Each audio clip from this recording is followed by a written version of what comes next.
Hello, good afternoon, everybody. Good afternoon. Thank you for being here.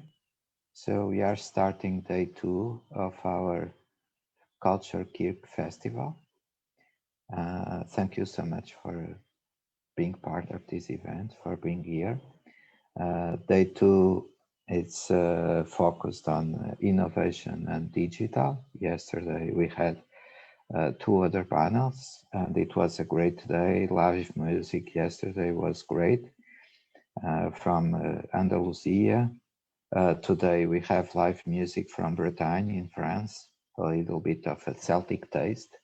So, but this is going to be later because now we have the opening panel and after we are going to have 2 panels opened by the European Commission and some artistic performances in the middle, podcasts, interviews, so rich program for today.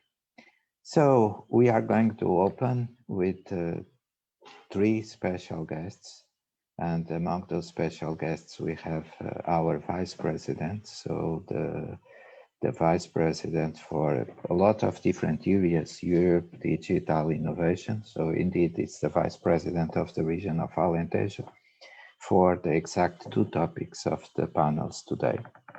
Well, on one of those topics, we have a member of the European Parliament. So Mrs. Carvalheira was also making it possible, and we are very, very pleased of having our vice president opening this session. Alentejo, it's, as I said yesterday, and that's well known for everybody, it's the largest Portuguese region. It's a very rich region in terms of culture, also in terms of nature, biodiversity, and all the activities together. That's a region which is doing very well in innovation. We could compare our indicators with the best regions in Europe.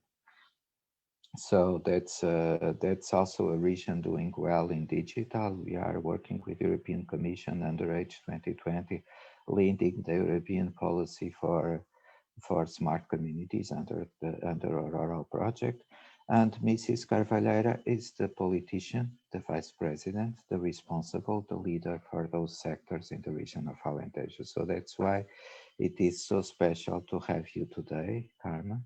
And also, I may say that's a little personal. It's also so special and really a pleasure to work with you closely. So thank you for being here, making this opening address for our event. After you, we are going to have partners from U-Lex, the project supporting this event. So Carmen, please, the floor is yours. Thank you very much. I hope you are listening well. It's everything okay with the sound? Yes. Thank you. So let me start. Marcus, thank you very much. I'm very pleased for the opportunity to be here. As you said, Alentejo is the largest Portuguese region, is one of the largest in Europe, in fact, and is a leading European emerging region. Here we have wonderful nature to be protected, advanced agriculture, intensive industry, strong digital capabilities, intelligent mobility, the most beautiful and one of the best protected coastlines in Europe. And because it's about culture we are talking today, Alentejo have a wide range of really surprising cultural projects and initiatives that CCDR, in partnerships with other entities and in the region, intends to monitor and support according to the best of our ability. Being a low density and predominantly rural regions, one of the biggest governance challenge for us in a region with this size is always to reach everyone, regardless of where they live. However, we intend to say that Alentejo have a top per capita indicators on research and innovation. And now CCDR is leading the recently approved project Rural, We strive to enable the communities to succeed in innovation and smart transformation that will bring them long-lasting social, environmental, and economic benefits.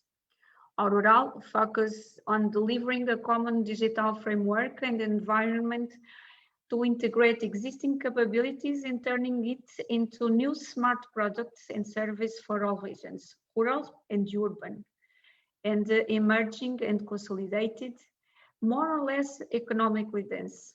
The rural partnership includes 25 entities, and they are from 11 European countries, demonstrating solutions and pilots in Portugal, Norway, Italy, Austria, Finland, and Spain, among others. So today, I assume the commitment to link the rural project to culture and on ongoing cultural projects. If there are areas that cannot be disconnected from any other, digitalization is one of them. And for sure, you will be discuss it in the fifth panel this afternoon. Culture policies must also have the capability to be formative for the population. And it is one more of our challenge that you all have to discuss today also. For this reason, it is with this double challenge that today I place the governance of the regions together with the contributions of the various reflections that will make this in this culture feast these days you are working, and that we want to consider in our project. I'm sure that we'll be able to achieve the objectives of making the creation of an increasingly intelligent and smart region, and more effective. You all can count on us. I wish you all a good day of work and to find it very profitable. You can count with us. Thank you very much. Thank you, Mrs. Vice President, and thank you for your inspiring and strong words, which is indeed significant for someone working with the region. And as everybody knows, I'm the one representing Alentejo in Brussels, so that's very important. Comforting, I would say, to know that at the leadership of the region, at the helm of the region, we have someone with your vision. So thank you. Now I hope you can stay with us. At least please try to be here when we will have the member of European Parliament just welcome in, and I will open the floor to you a little bit before it comes to speak. So let's move on our event today. Let me introduce Kamila Olchowicz. Kamila was the one organizing the institutional panels, and we worked together on outreach and events and quite a few other things. And Kamila is today sharing with me the pleasure and the responsibility of introducing the speakers and moderating the event. So Kamila, just introduce yourself if you like. I know that after you are going to introduce our partner from Finland, and from more or less the same region as the city of Lahti, that now is the European Green Capital. So that's really good to have this representation from Finland. Kamila, please, the floor is yours. Yes, thank you, Marcus. Hello, everyone. Good afternoon. I'm Kamila as a project developer, and today with Marcus I will share the moderation of the second day. Welcome all, thank you for joining us. And before we move to... Kamila, sorry to interrupt, but I think we are not listening very well. It's just me. No, there is an issue with your micro because we are not really listening to you well. Apologize. All for this, just a moment for technical adjustment. Can you hear me now? Much better. Okay. Yes? Yes. Okay. I don't know why it was showing that everything is fine. Okay. So thank you, Marcus. Hello again. Good afternoon. My name is Kamila. I work at IrRADIARE as a project developer, and today I will share the moderation with Marcos. Welcome everyone to the second day of the KIrC Festival, and we are very glad having you with us. Before we start the institutional panel and artist performances, I would like to give a floor to Tia Laitimo from the Municipality of Imatra, who is working as a liaison director. Imatra is a town located in southeastern Finland next to EU and Russian border, and Tia has a long experience in cross-border and transnational projects and activities, and she's representing one of the municipality that is the partner of EU by Lakes. So please, Tia, short welcome address. If you could say a few words, the floor is yours.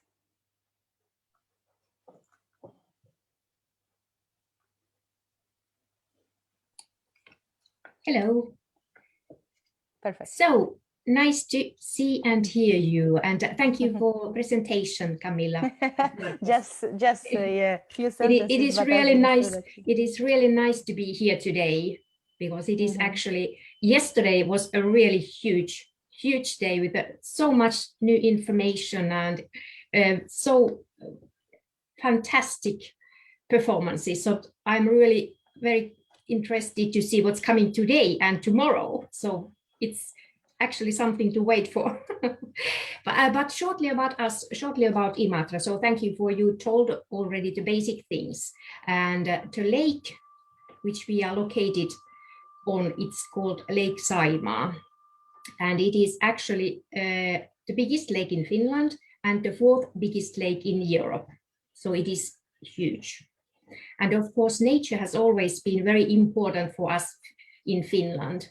And because of our magnificent nature, it is quite interesting to make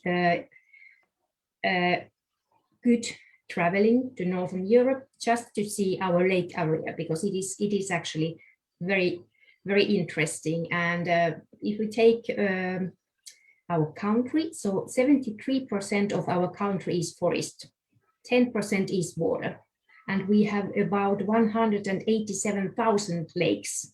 So we are actually surrounded by water, even though our lakes are very small, but they are very, very beautiful and very clean water, which is very important. And all these green things are very important for us, because we actually love the nature and we want to keep it in all our actions. We want to put our efforts on the sustainable development. It's really very important for us.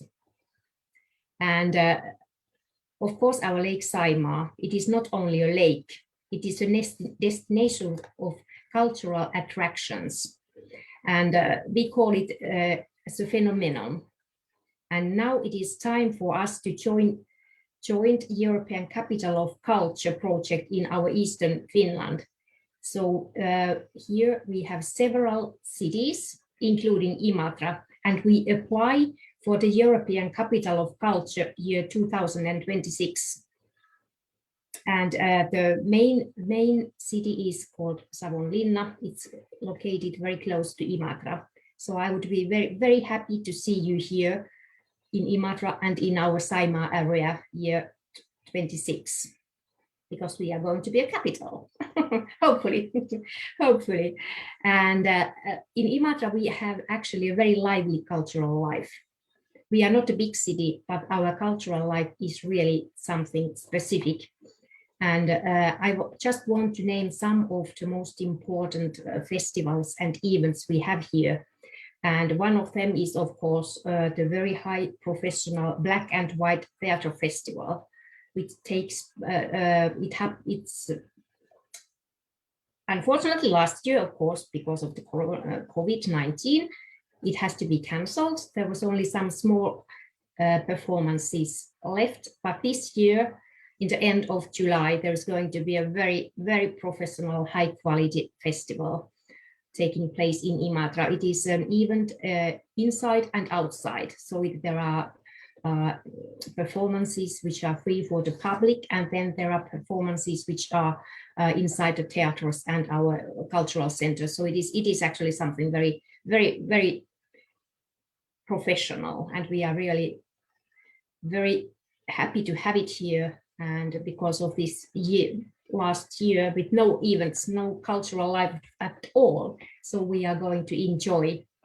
the coming summer with all these beautiful performances we are going to have.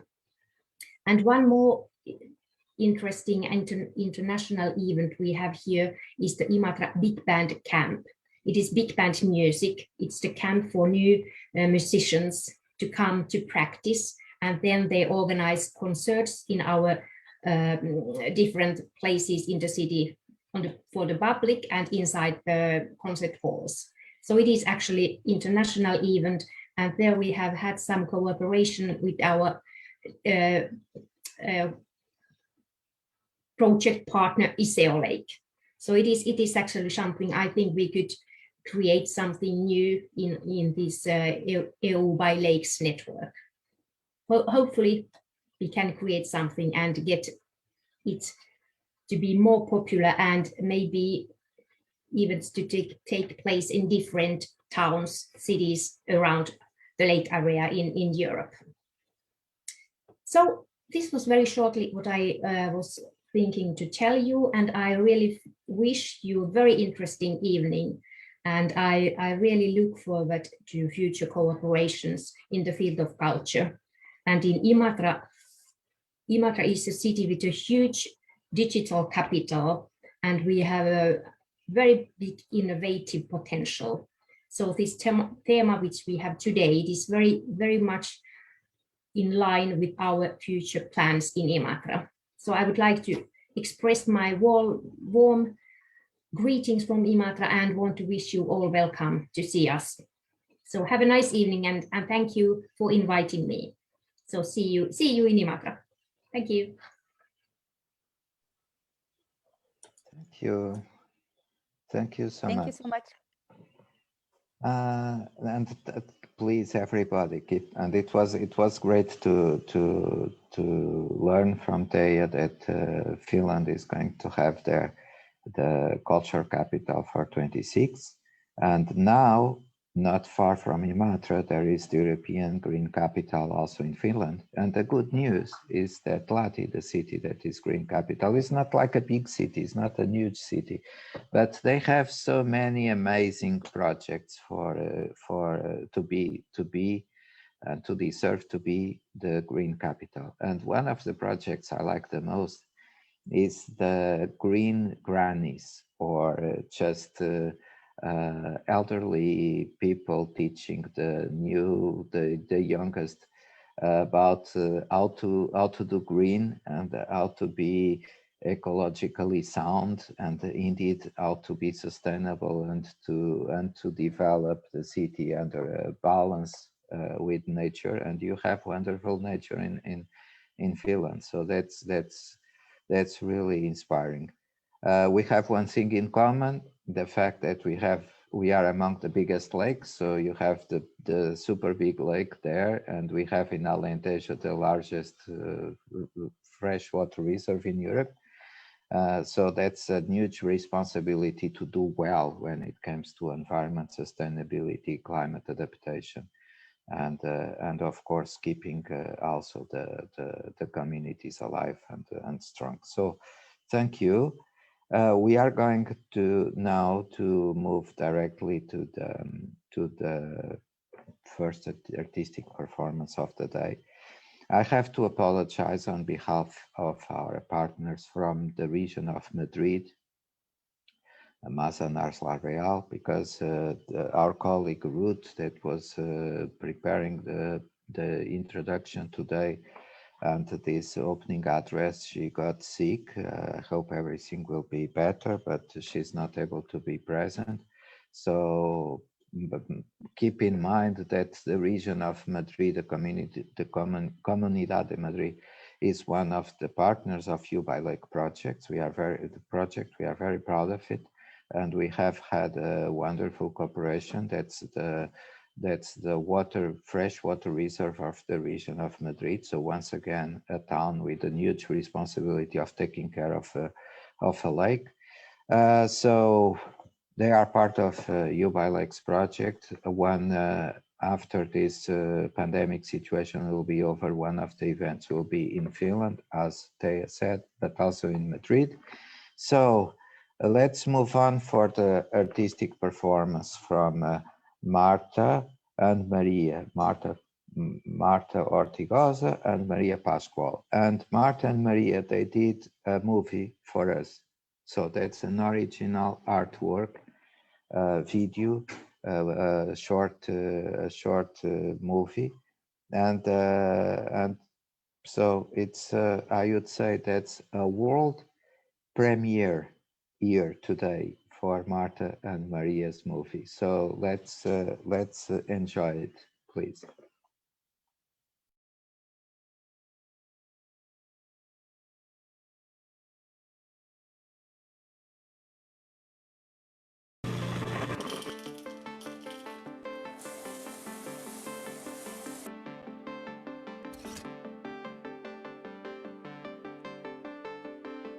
There was a time when my mornings used to look like this. Good morning.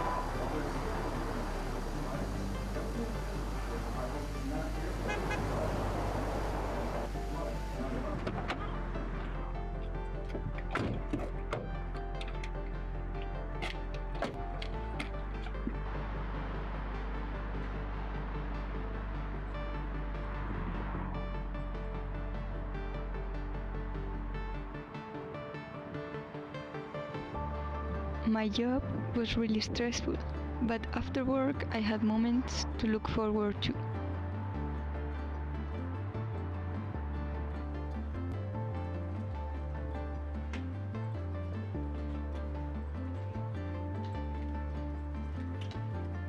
One of those was meeting my friend Marta and doing what I really love, making videos.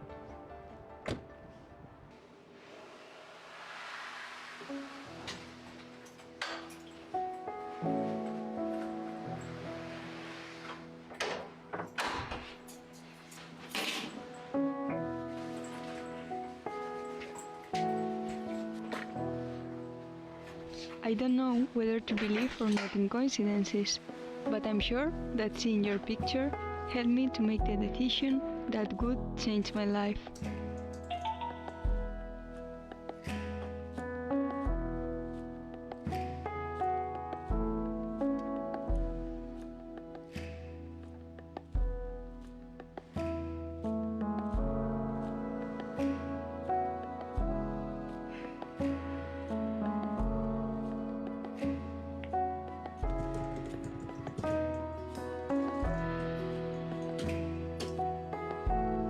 I thought about going to your village to shoot a video for the contest, and so I told my friends.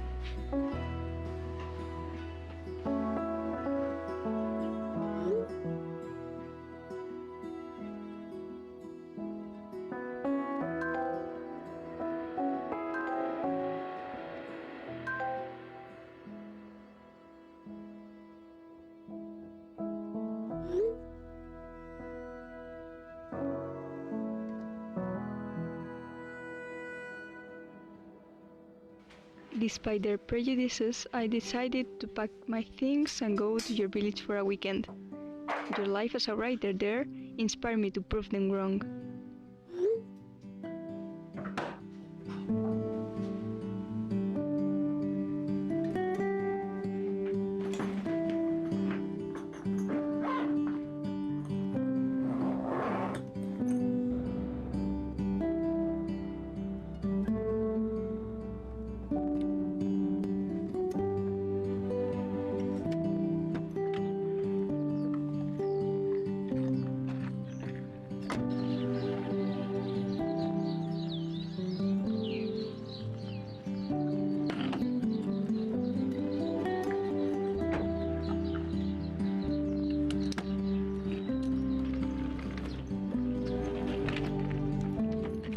beginning, I was hopeful.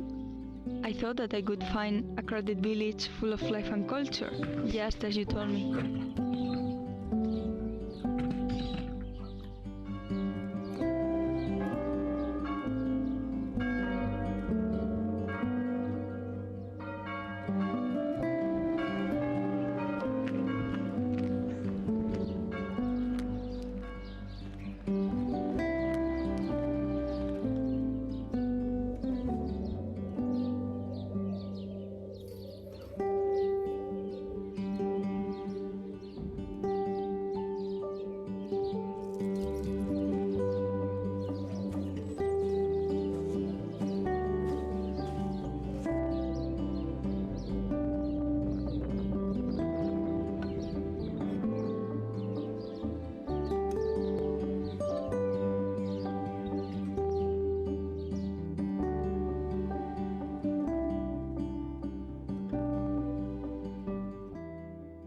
But when I tried to start shooting the video, I realized that people had moved to the city, taking the culture with them.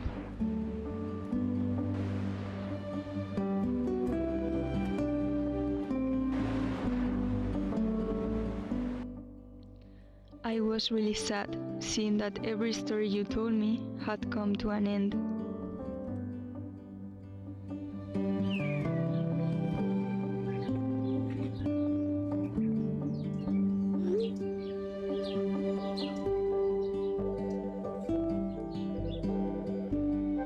I wanted to win so badly because it would show people that the village could be a good place to live in.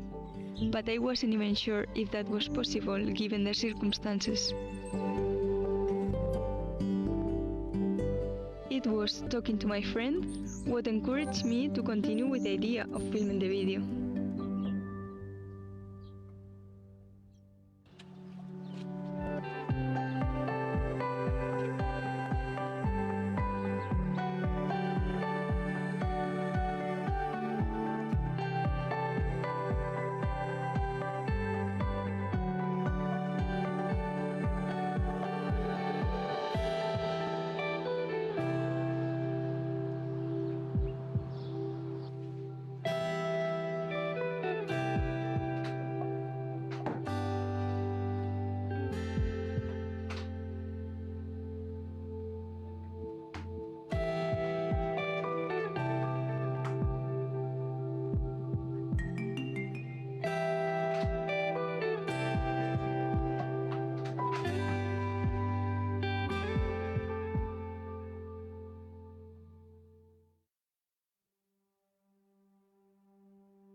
I didn't win the contest.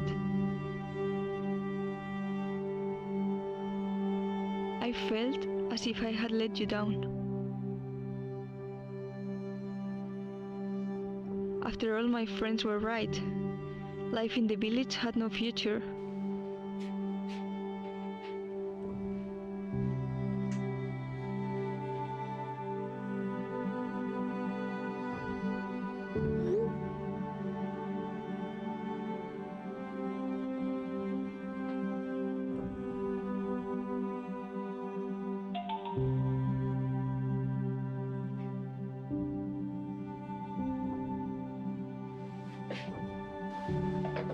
Besides, I thought no one would receive my message.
thanks to my friend, my video crossed borders.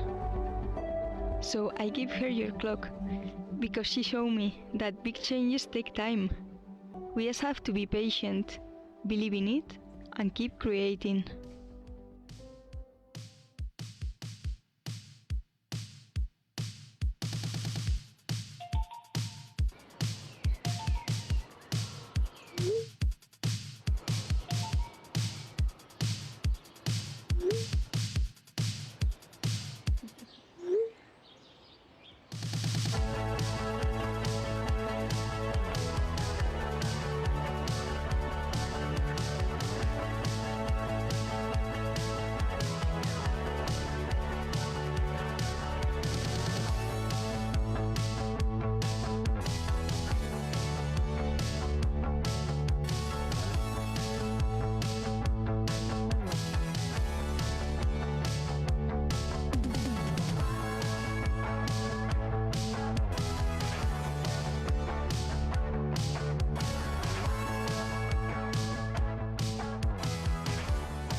Wow, Marta, Maria, that was so amazing.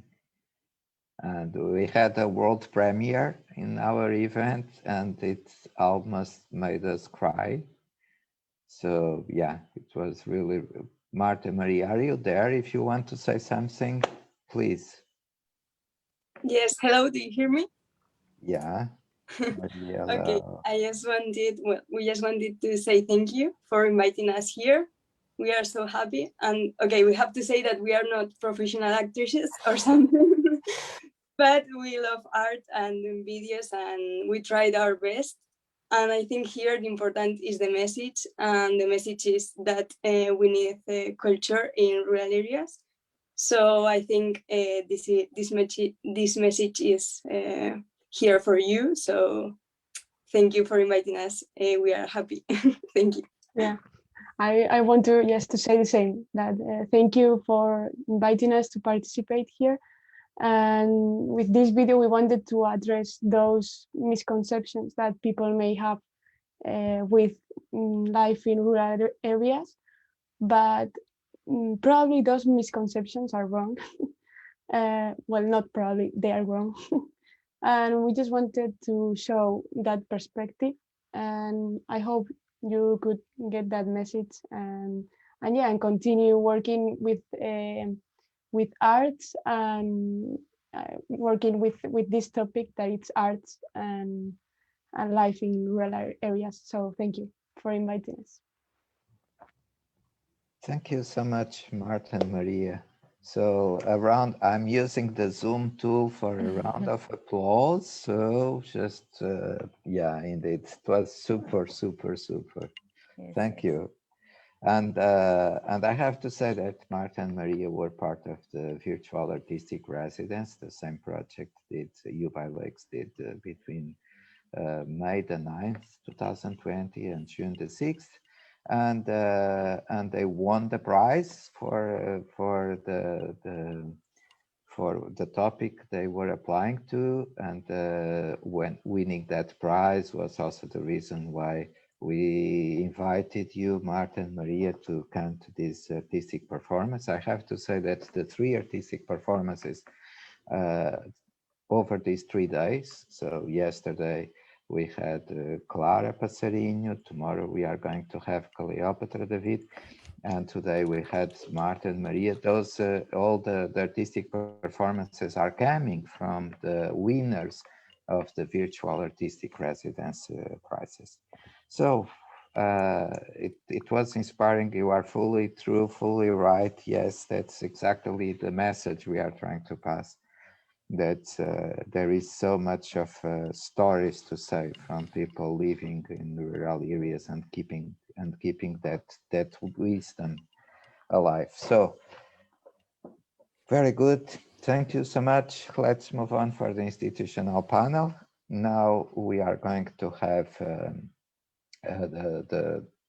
the pleasure, the honor, and indeed enjoying the fact that the European Commission is supporting this message by being present, sharing sharing its words in our event. We are going to have the opening for the panel, the institutional panel on innovation from Barbara Stacher. Barbara is one of the most influential policy officers in the European Commission DG for Education and Culture, which is something indeed. Education and culture are vital enablers for everything else. We don't have future without education, and we don't have future without culture too.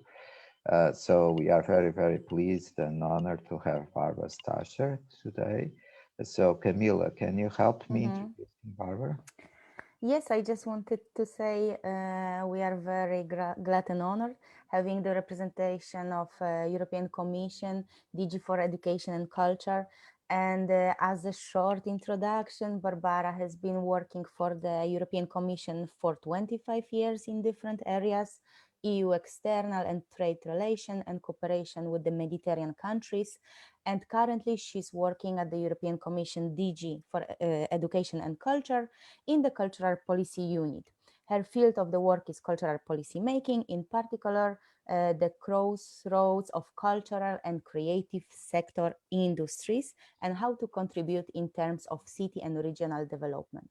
So thank you, Barbara, for being with us, and the floor is yours, please. Thank you very much for the invitation. Hello to everybody. Hello. Kamila, can you please enable screen sharing for me? Yes, just a second. Yes. And yes, hello, Marco. Thank you very much for your kind words.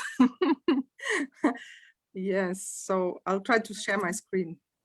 Yes. Just a moment. Okay. Oops. Yes, I have to close my window, I think. Can you see my screen? Yes, we can see.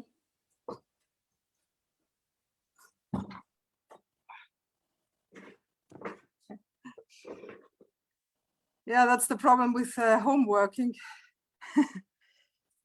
Okay, so I don't have much time. I'll quickly go through whatever could be interesting for you in terms of what is there on innovation, because this session is on innovation. So I tried to focus a bit my presentation in general, just to say that we are working on the ecosystem approach every time more. So, you know, not in silos, but trying to involve different departments and different ministries. It's not always that easy, but you know, we are on the way.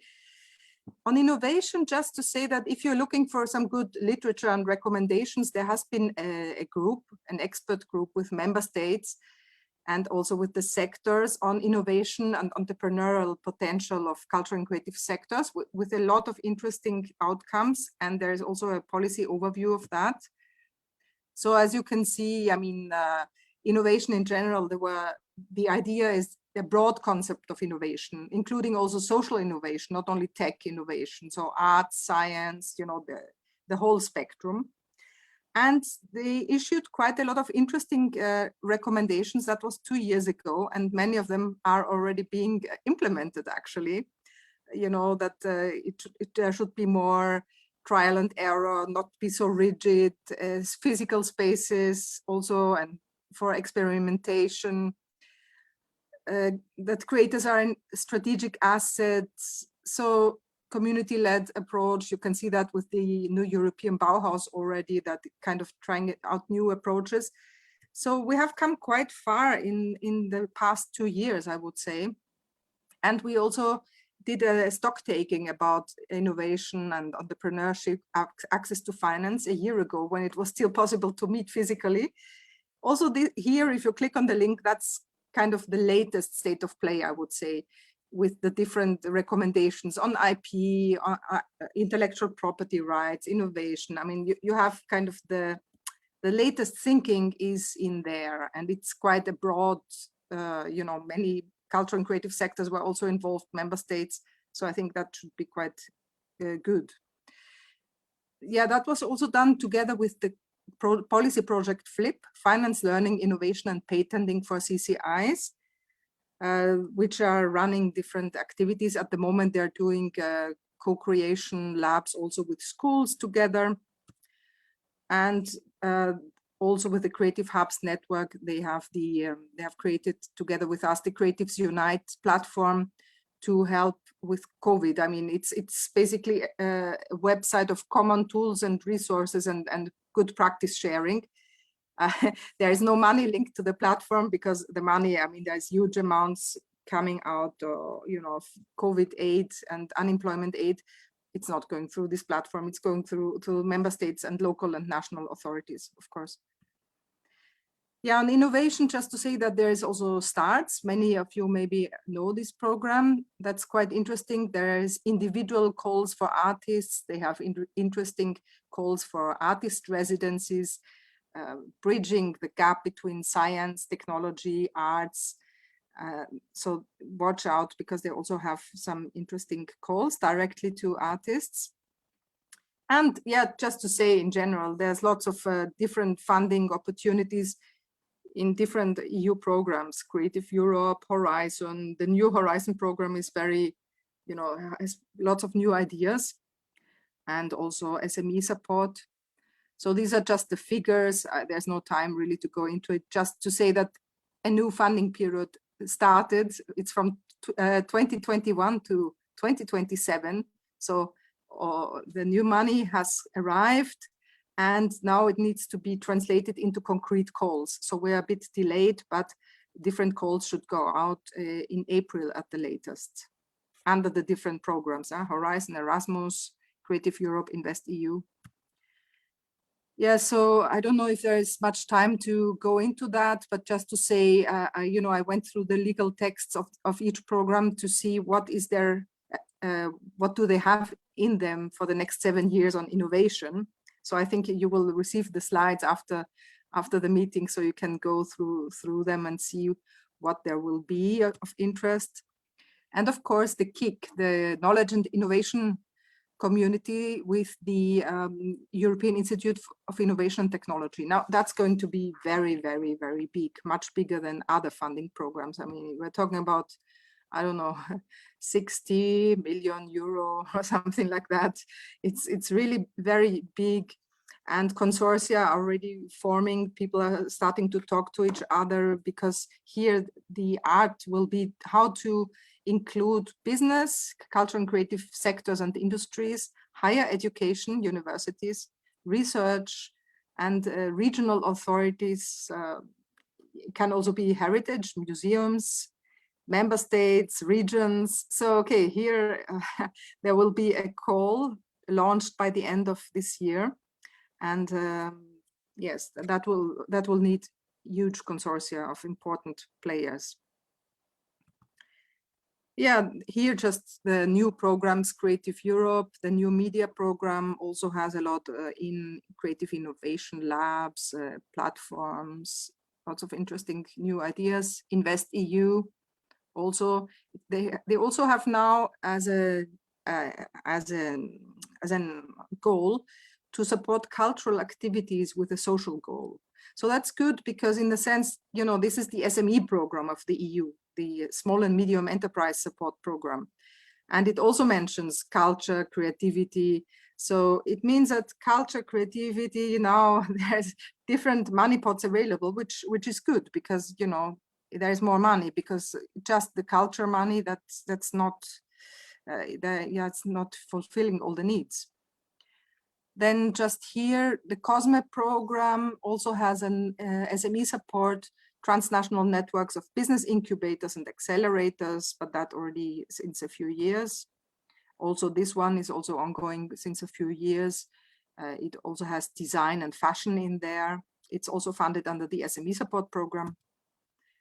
The new Digital Europe program, that's also going to start this year, also has texts in the program on education and culture, which will be translating into concrete calls on artificial intelligence, European culture as a vector to promote cultural diversity, social cohesion, European citizenship, digital innovation hubs. So you can see the buzzwords, but they will transform themselves into concrete calls for proposals.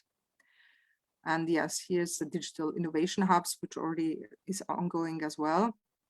So I included the links here. You can then get them from the organizers to look up different things that I mentioned. And yes, looking forward to our exchanges. Thank you. Thank you. Thank you, Barbara. Thank you, Barbara. Yes, indeed, we will disseminate the presentation after the event, if you agree. Thank you so much for your presentation. And moving on, we have another speaker, David Crombie from the University of the Arts of Utrecht. And he's been involved in European research and innovation projects with a focus of human-centered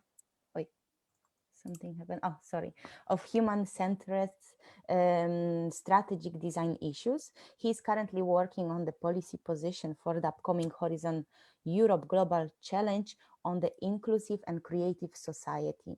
So David, the floor is yours.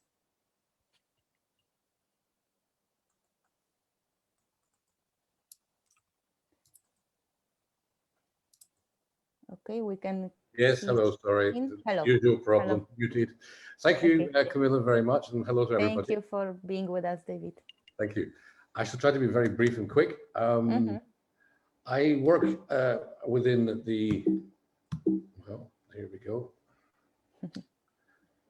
I have a problem with the slides, sorry. Can you give me a second?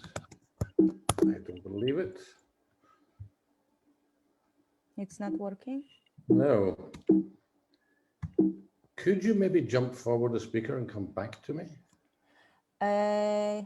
Yes.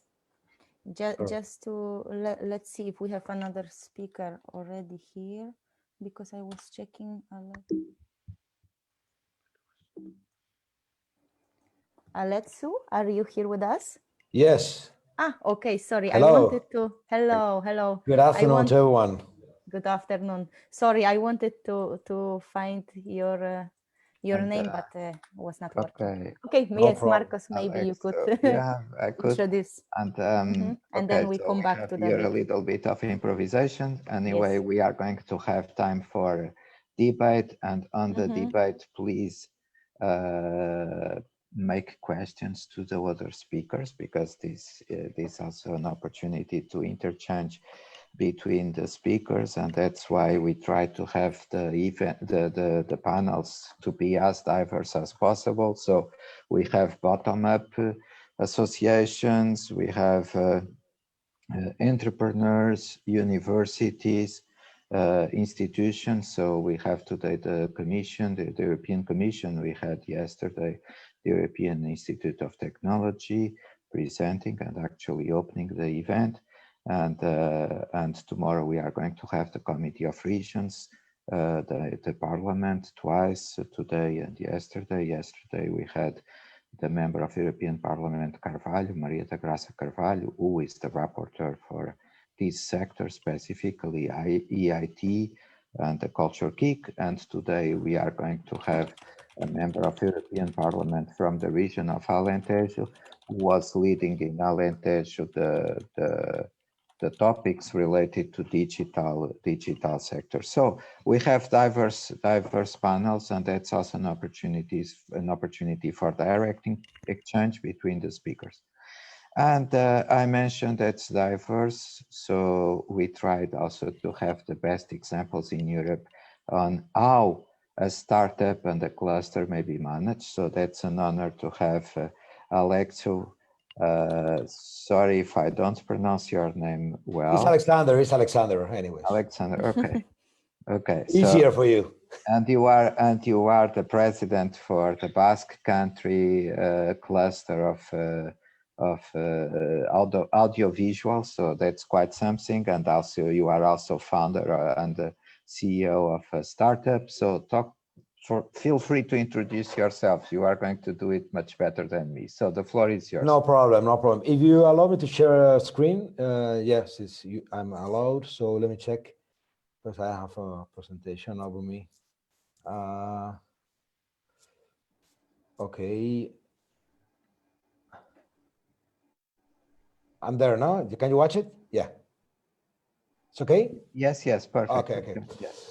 Well, thank you very much for the introduction, Marcos. I'm a media entrepreneur. I've been investing in several different companies for along these last 15 years over the digital basis, technology business, but as well as digital marketing business.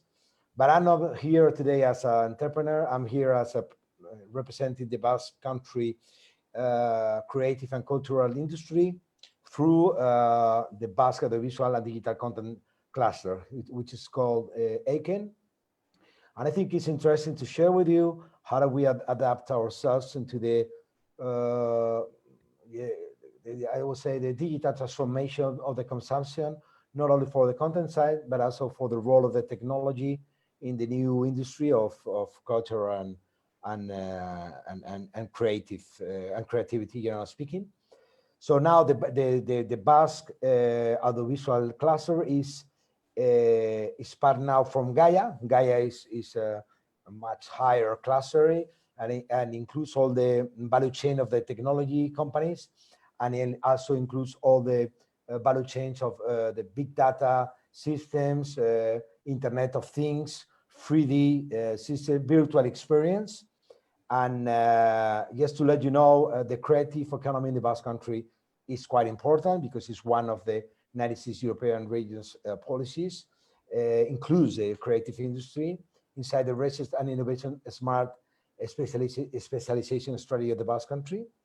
And it's not only the audiovisual side, but it's also video games, digital contents, design, architecture, and cultural programming contents. And the industry, creative and culture for the Basque Country supposes the 9% of the total global companies in our territory.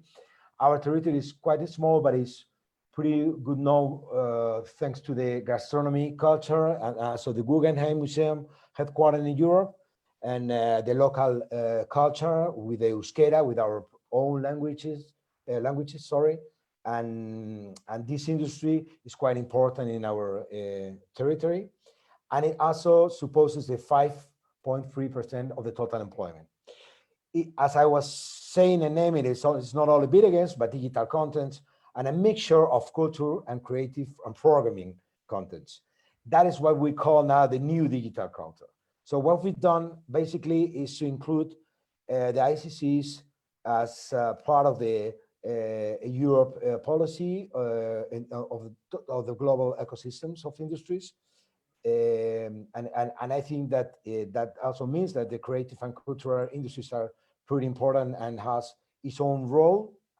And in the theory, what we now have is Gaia represents 2,100 million euros of business, with all the companies that are more connected with the conventional industry of the Basque Country. I'm talking about logistics and infrastructures and capital business, quality and advanced services.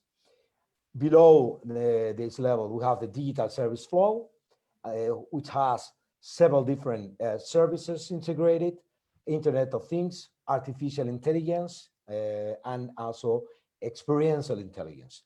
Now our cluster is involved in the new ecosystem as part of this experiential intelligence that includes video games, digital contents, but also part of how we package the experiences through contents into the technological services.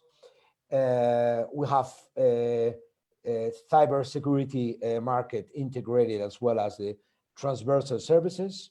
And now ACEN, our cluster that represents this conventional audiovisual sector, is now much more involved into a new added value chain. We represented the experiential intelligence, being part of a higher ecosystem as Gaia is, and involving also the intermediation system, the educational system, because we obviously need the digital contents as one of the key issues and one of the key challenges to form, to exchange knowledge, but also to generate 3D and virtual experiences for local schools, universities, and some kind of these profile of key players, and also the public societies of the Basque Country.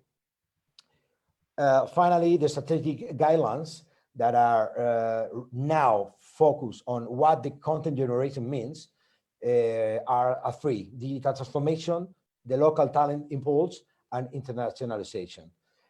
We have 5 goals to achieve. First one will be supporting the creative and the cultural industry in order to be recognized, impulsing the digital transformation of the consumption, which is absolutely key, to promote the local talent, to generate more employment, to enforce the presence of our sector in international markets and international practices and business cases, but also to be able to experiment and create local labs, laboratories, and nodes specialized in these consumer experiences services. Our new value is the pre-creation, the creation and production, the distribution, but also the distribution of the services. And this includes a new added value chain in which we have creative services, communication, advertising, marketing, scripters, designers, audiovisual content, and 3D and interactive environments, as well as post-production of audiovisual and multimedia services, the platforms that generate content and distribute content through events, festivals, cinema productions. And as you can see, the services of that and the technology are integrated by the role of Gaia and integrated in the part of being higher and bigger in Gaia. And we are talking now about software and programming, hardware, software, and consultancy. So this is what we have done in the process, and I just wanted to share with you to be able to explain you how a conventional audiovisual sector has now become a transversal sector integrated in a new added value chain where the technology is key and the digital contents could be packaged and could be delivered in a new way and in a new role in the added value chain. Thank you very much. Thank you so much. Before passing the word to Kamila and back to David, let me just say that as the representative of Alentejo in Brussels, I may witness how cooperative and how good it is to work with the Basque Country representation. I think it's one of the best partners for us, region of Alentejo in Europe. So that's not only because your people in Brussels is nice people, but that's also because you have an amazing case of innovation, culture, artistic practice, and indeed a very good innovation policy for making everything to work together as you could show on describing your cluster. So thank you so much. And Kamila, please. Thank you, Alexander. Yes, now we will come back to David, if he's able now to share his presentation. If not, please send it to me and we will manage to put it online and share the screen. David, can you try if it's working now? Thank you, Kamila. I'll just try. I sent it to your colleague just now, just in case. Okay. Let me try with a PDF. Yes. Can people see that? Yes, we can see. Okay. Okay, perfect. The floor is yours. Okay, thank you very much. Very briefly, my name is David Crombie. I work in HKU, which is a University of the Arts in Utrecht. So it's a little bit on the ground rather than at the European level. We're, of course, delighted that the cultural and creative industries are more and more recognized as an industrial sector. I work in a School of the Arts, and we are also one of the founders of ELIA, which is the European League of Institutes of the Arts. And when you have a topic like innovation, I have to say that in the sector I work, just using that word, I can empty half of the room almost immediately, just by talking about innovation. So it's something that some people are attracted toward and others are not. As Barbara has said, there's a wide range of upcoming initiatives from the Bauhaus, from Cluster 2, from the EIT KIC. And so for many years, we've seen the arts have been seen as somewhat peripheral, but now there's a real demand, and a real demand for the involvement of artists and the deployment of artistic intelligence, creative intelligence. And the question is, why now?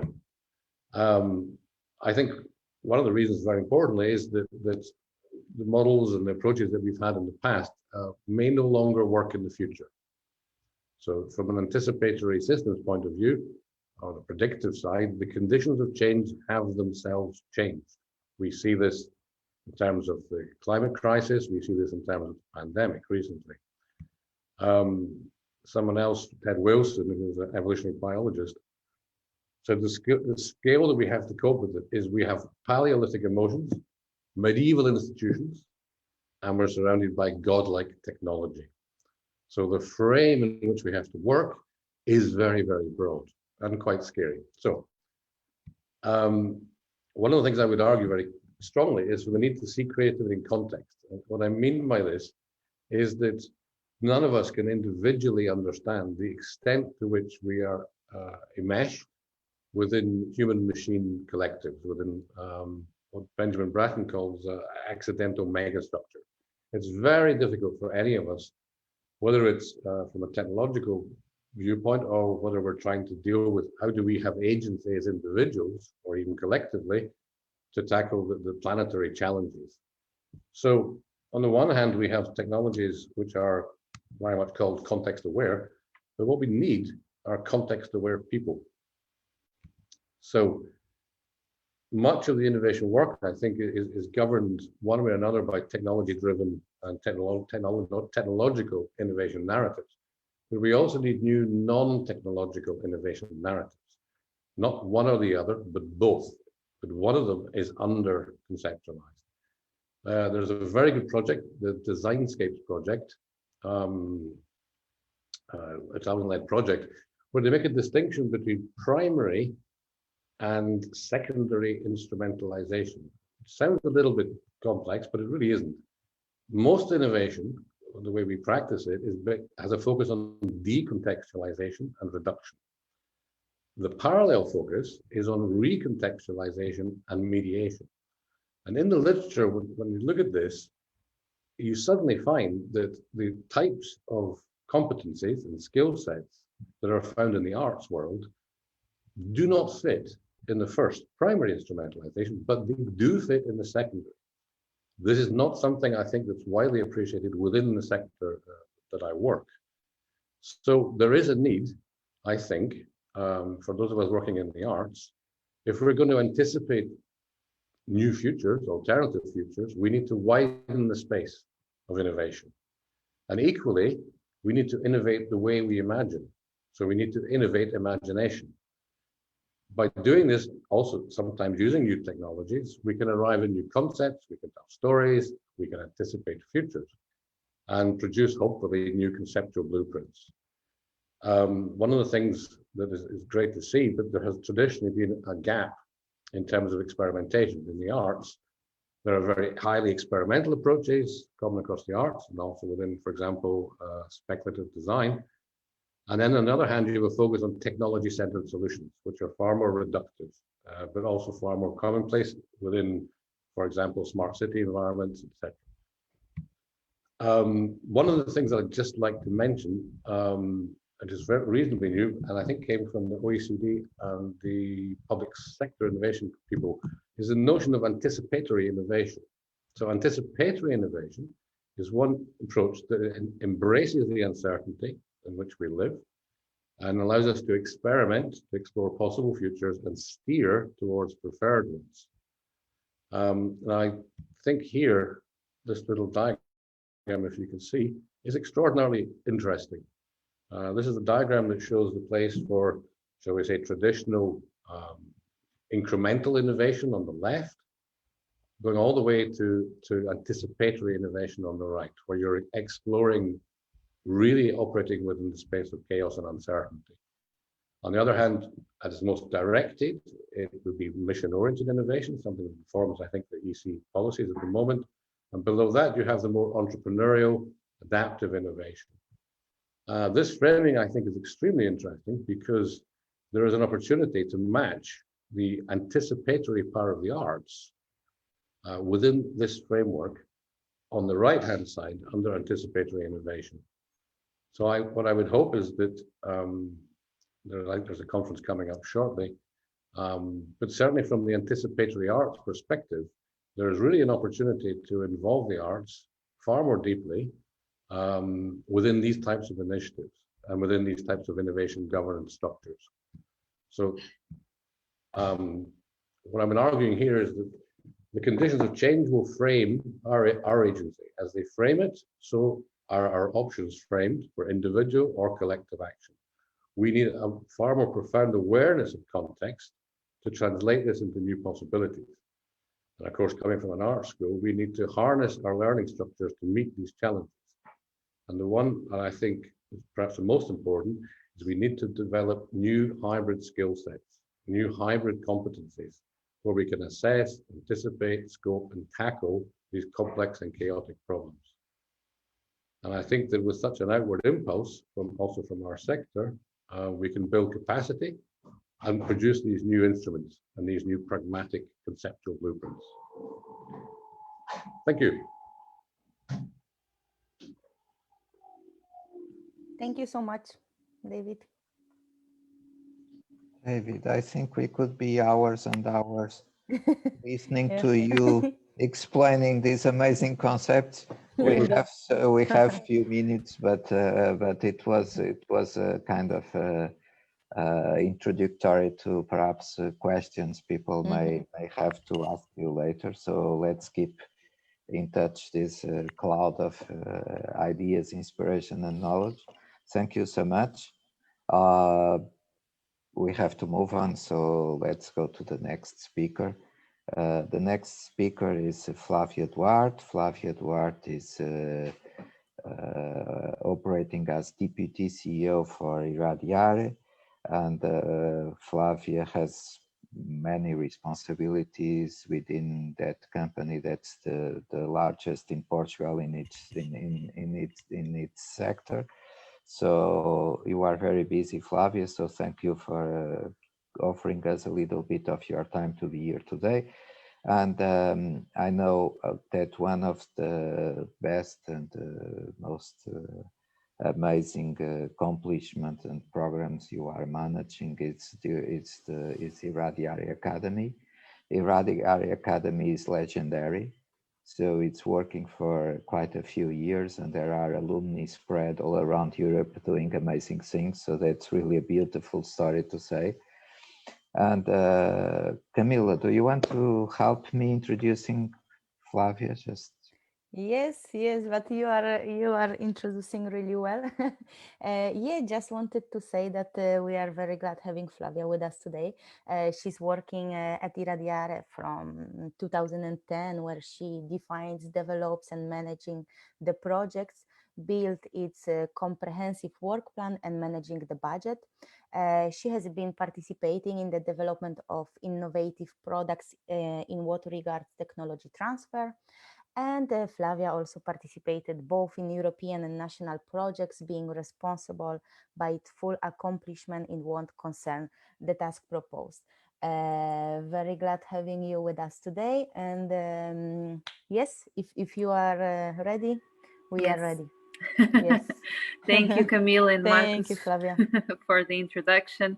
Indeed, as you can see, I have many roles, but one that I'm really proud of and that I'm very glad to be able to share with you today is our IrRADIARE Academy, because indeed it is a big success. And so I'm just going to share with you some information on this. And I think when I was listening also to the other speakers of this innovation panel, I could take some ideas of what our academy is, which is about education, sharing culture, and also innovation. So I think we fit really well in this, and also we build upon Erasmus internships program and a lot of the initiatives related to Erasmus. So I think yeah, I'm glad to share with you. So going back a bit to the beginning, let's say to the beginning of the work I've been doing at IrRADIARE, as Kamila said, I started in 2010. And this whole process of the academy, when I landed at IrRADIARE, let's say it was already started, of course, but I wanted to take it also a little bit to a different level and also improve it. And so I started to also work on that. Even personally, before I was working with the Students Association on this role of following up on Erasmus students. So it was really a personal wish of mine to work a bit on this field. And so when I started at IrRADIARE, I also contacted my university, and they also did some protocol with us, and we wanted to bring some of the students that came for Erasmus, that after that they could do an internship. As we know, most of the people who comes to Lisbon, they don't want to go away, as we can see Kamila. And actually Kamila is she was studying in my university, yes, doing Erasmus. And so then we got in touch because, well, we had the same teachers, and we had we had some connection, and here we are today. So this is just one of the examples, and we started to build up and to grow. And currently we have achieved until now close to hosting 250 trainees. We have hosted people from Lithuania, Slovakia, Poland, Italy, Spain, France, Hungary, UK, Russia and Turkey as well, so around 10 countries. We have launched in 2019 our alumni network. I will share on the chat later on. And until now, we have already 43 testimonials from people that did the internship with us and that are part of this academy. It's a big more than just, it's larger than just an internship. As you could see today from Maria and Marta's also video, they are also part of our alumni. And so there is this big connection we create with the people who are with us, and that we want to keep in touch, not only at the moment of their internship, but also beyond. And this is our main goal, to create this network of people that are a part of us and that follow us, and that we can follow them. And as Marcus said, we have so many people connected to us all across Europe doing great things. And it's really good to know that we had a part in that we helped build up the path for those people. Yes, so what can I say more? We also support ourselves in different programs. We have different protocols with universities from these countries. Recently, we have also explored Erasmus for Young Entrepreneurs, which is a very interesting initiative because it also allows us to have different kind of people that are more also bringing innovation and new ideas to implement them. So, and here we can work with people from different areas as well, from IT, design, economy, urban planning, European affairs. So a lot of different areas. So it is a big part of our work, and I wanted to share a bit of this, what this academy means to us, and that we would like to, of course, continue grow. Just a little remark, of course, you can wonder, okay, but how does this academy work when we have COVID? And this was also a big question for us last year. When March, we had the people doing internship with us, and all of a sudden they had to go back to their countries, and all of us were, okay, what are we going to do with the 15 or 20 people we still have to come during 2020? And somehow everything was managed, and we managed to follow the internships from teleworking. We all had still great people working with us, great results. The academy kept on going.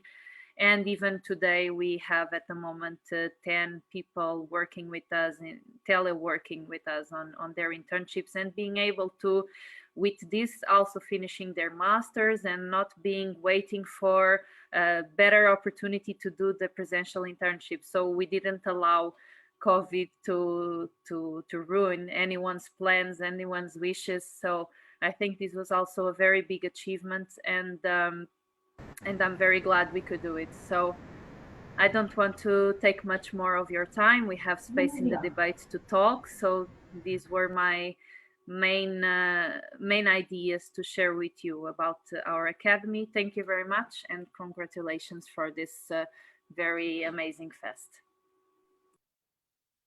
Thank you, Flávia.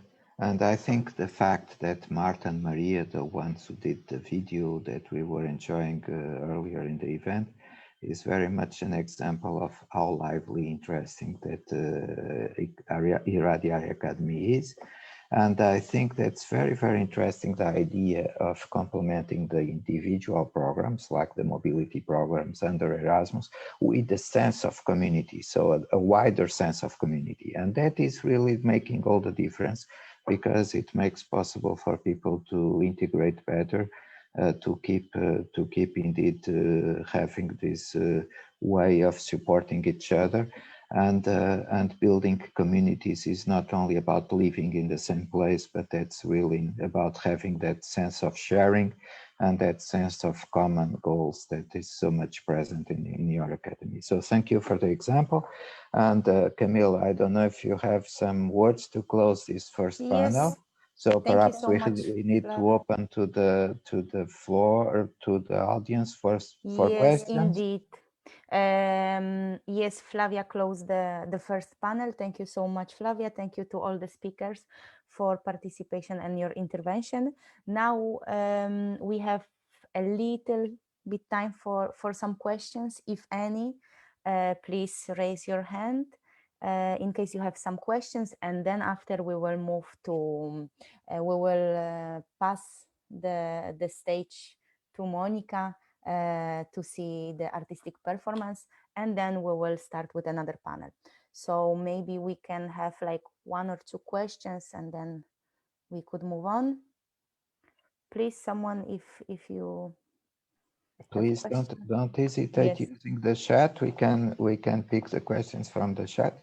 And yes, it was already one question, but I saw that Barbara already replied. It was regarding the call that is going to be open at the end of the year for Cultural Kick, but that was already answered. So yes, and the speakers don't hesitate to bring questions to the other speakers, and using yes, just to mention that Alexander had to leave.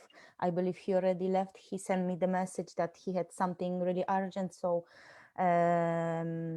we still have Barbara, Flávia, and David in case.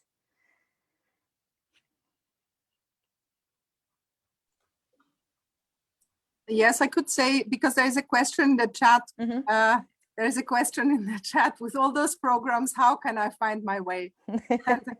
Yes, well, there is a website now.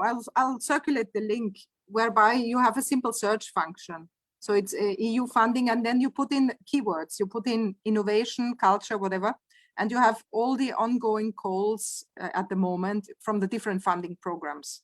So I'll find the link and post it into the chat. Thank you. Thank you, Barbara. And yes, perfect. May allow me a provocative comment. Please, everybody, don't see the European Commission as a bag of money, because it's not. It's not. We have a continent to develop together. We have a dream to work out together. That's the European dream.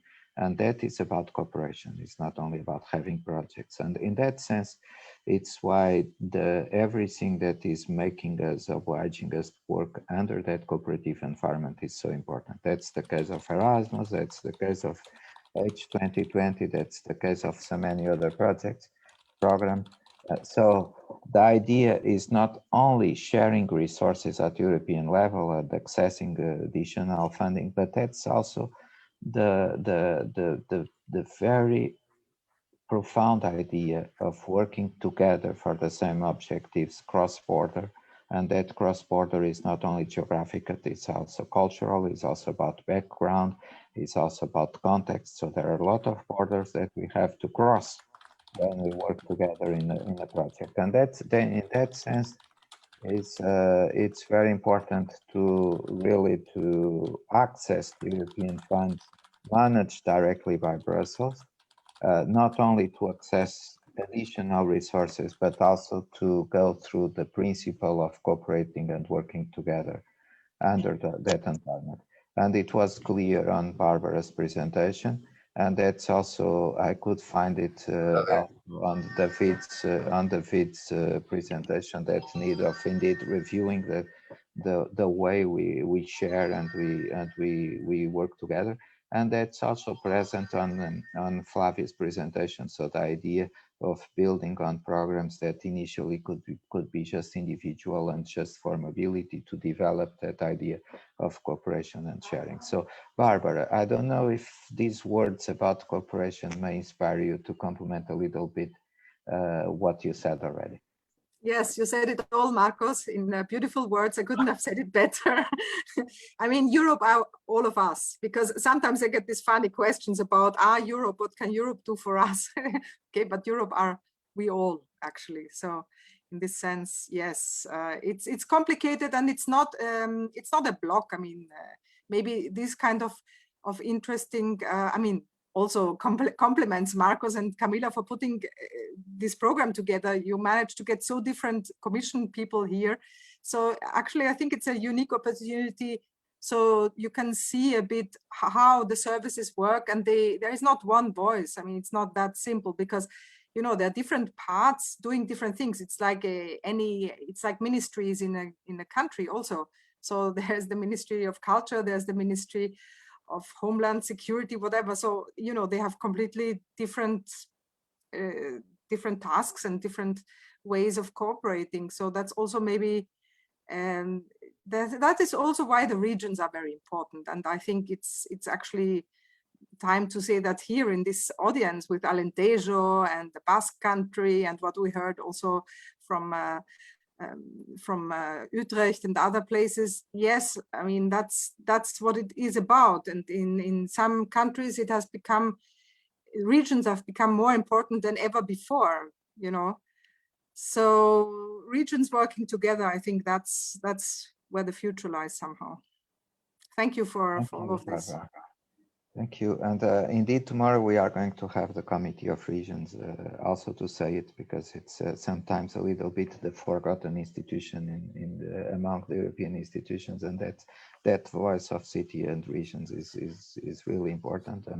And the better they do to cooperate, the better it is for Europe. So I don't know if some other of the speakers have some final comment, just to prevent us to be too late. We are more or less on time, but nevertheless. So, David, do you want to comment on these principles of cooperation? I can only wholeheartedly embrace what you're saying. It is. I'm somebody that was born in the UK, but I feel very much as if we don't collaborate and we don't share, we don't make this a mutual endeavor, then we simply cannot tackle the issues and the problems and the challenges that face us. And I think the European enterprise is perhaps the most significant supranational and cross-cultural body that we've ever had on this continent. So it is massively important. I echo what you say. Thank you. So we are I think enterprise is not the right word here. Enterprise is like you didn't mean the European business, I hope. No, I meant the undertaking or the project, maybe. Yeah, but I think in the old-fashioned meaning of the word enterprise, not the new one. Yeah, I know. I mean, native speakers sometimes have problems with Eurospeak because they have more literal a literary understanding of words. Maybe it's that, I'm not sure. But anyway, let's say undertaking. Words are important, and that I can imagine that for a native speaker, it's always difficult to be listening to so many mistakes all of us, the non-native speakers, make. So that's, but indeed, enterprise is also a nice word of that common dream, perhaps. So, okay, let's Flávia, can I invite you for a final comment, and after we move to the podcast, so we have 3 beautiful podcasts to share, and but Flávia, please, if you have some final comment. Yes, thank you, Marcus. No, I think it's important to the sense of community you were talking about is really what we should promote, not only in culture, but at all levels. And this is what we try to do in our day-to-day lives, and particularly with our academy. And so, yes, I think community and cooperation are keywords that we should take in our day-to-day. And yeah, looking forward for April, as Barbara was saying, that things will be moving and changing a lot in what regards the new initiatives and the new proposals that are coming. So very expectant about that. So yeah, that would be it. Thank you. Thank you, Flávia. So thank you, Barbara. Thank you, David, for your contributions. So now we have a moment of podcast, so a little bit of interviews from artists saying words about, in general, about these issues of having the rural or the low density, to be a little bit, to be careful with the words again, the low density regions more and more present on the culture and the culture context and the culture platforms of cooperation. So, but that's also a comment from the artists about this new European Bauhaus. So let's watch, please.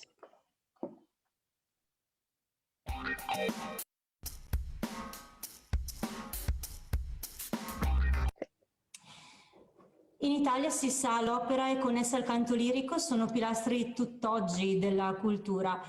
Abbiamo trovato qualcuno con cui parlarne, un artista del settore. Buon pomeriggio, Maria Rita. Grazie, buon pomeriggio. Maria Rita Combattelli si è diplomata in canto lirico con il massimo dei voti e perfezionando poi le sue competenze con vari nomi illustri e della lirica ha ottenuto riconoscimenti nazionali ed internazionali.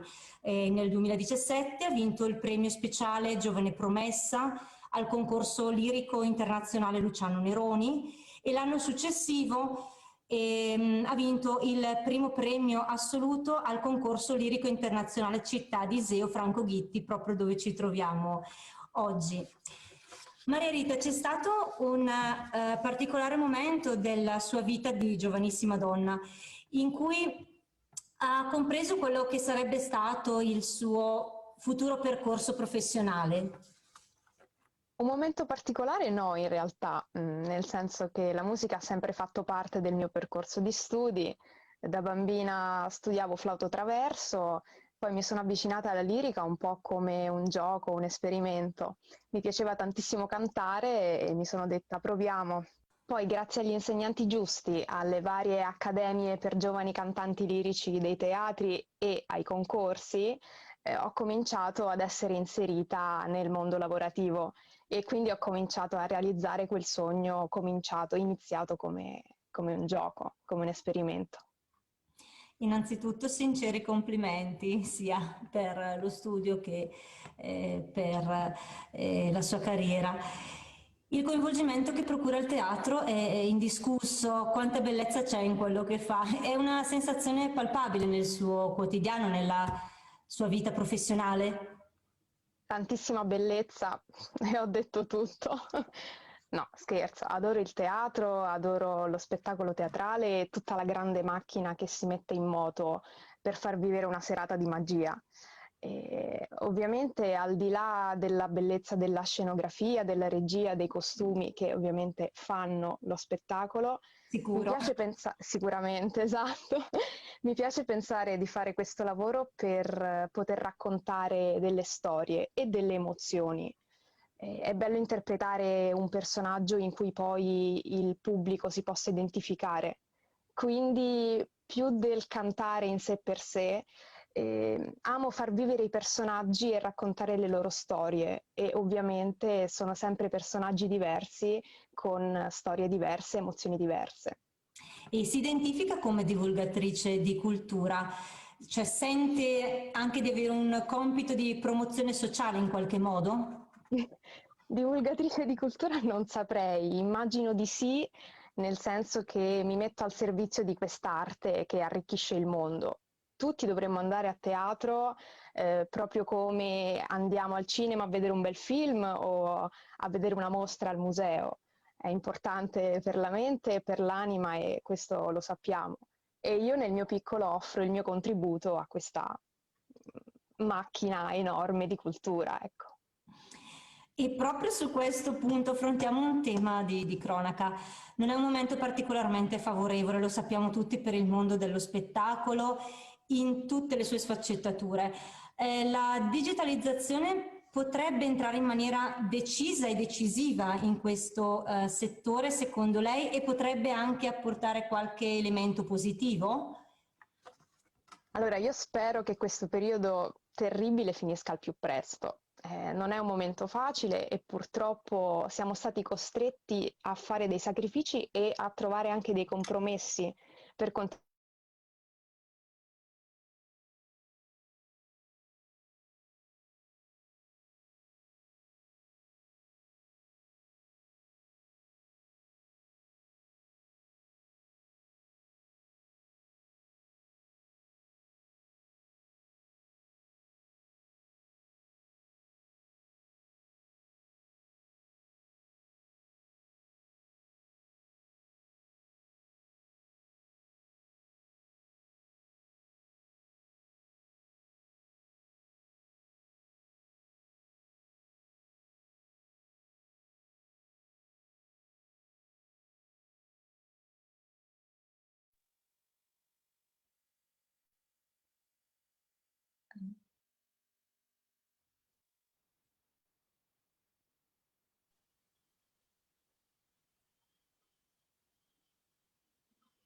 I apologize for this. Can you hear me? Something happened with the broadcasting. So Yes. David, are you with us? okay.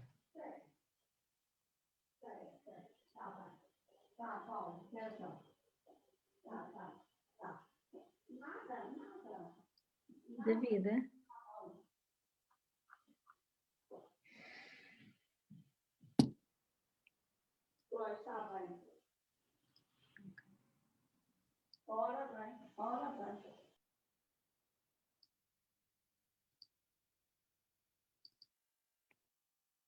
So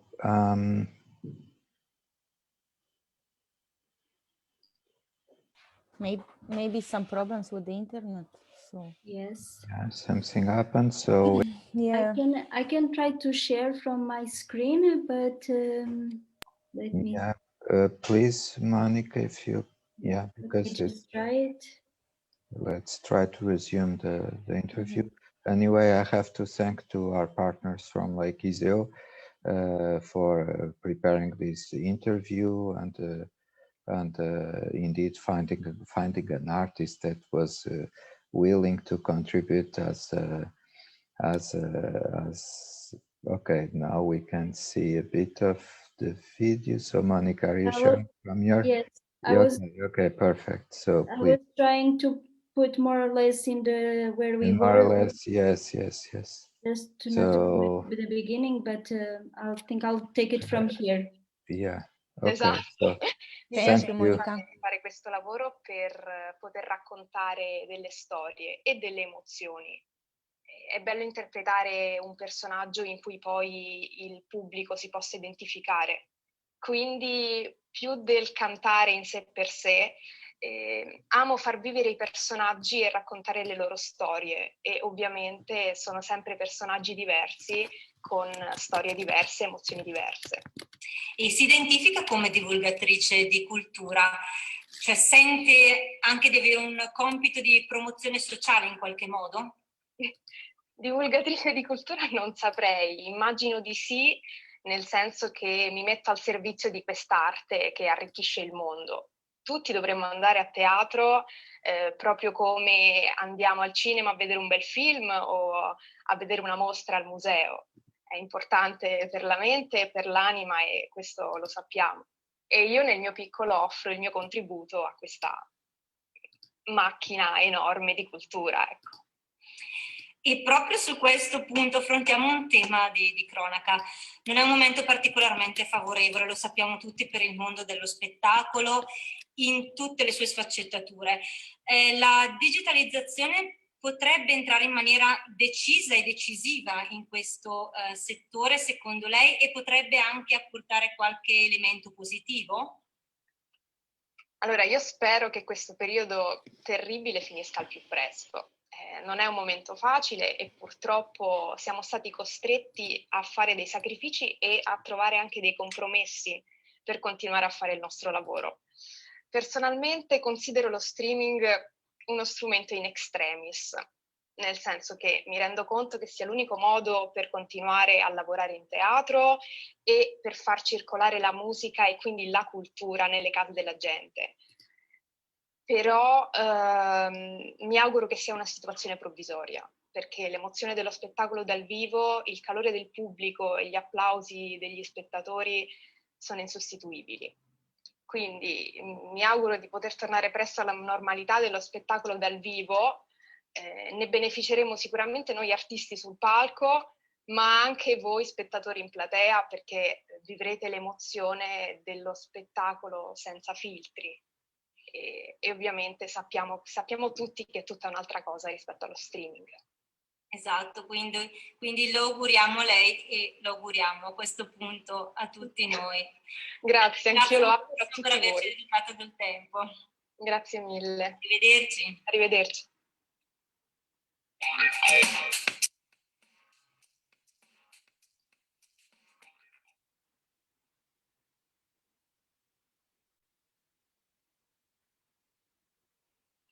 Bonjour, je suis Francis Thévenin, le directeur artistique de la compagnie Les Petits Détournements et l'organisateur de l'événement de la Fête des Lumières du lac des Golettes.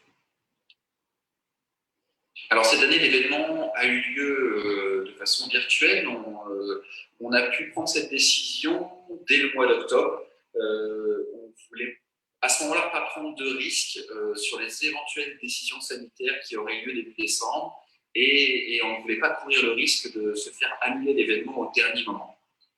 Donc à partir du 15 octobre, on a pris la décision de pouvoir maintenir l'ensemble des ateliers de travail dans les écoles avec les scénographes et plasticiens, et de maintenir l'ensemble des constructions de scénographes qui devaient pouvoir habiller cette fête des Lumières.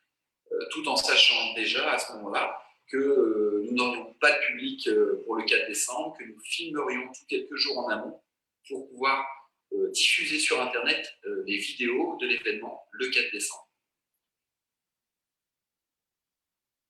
L'enjeu sur ce genre d'événement virtuel, ça a été dans ce cadre-là l'adaptabilité à tous les échelons, que ce soit les régisseurs, les techniciens, les administratifs des compagnies, mais aussi les élus et les techniciens des communautés de communes et des institutions.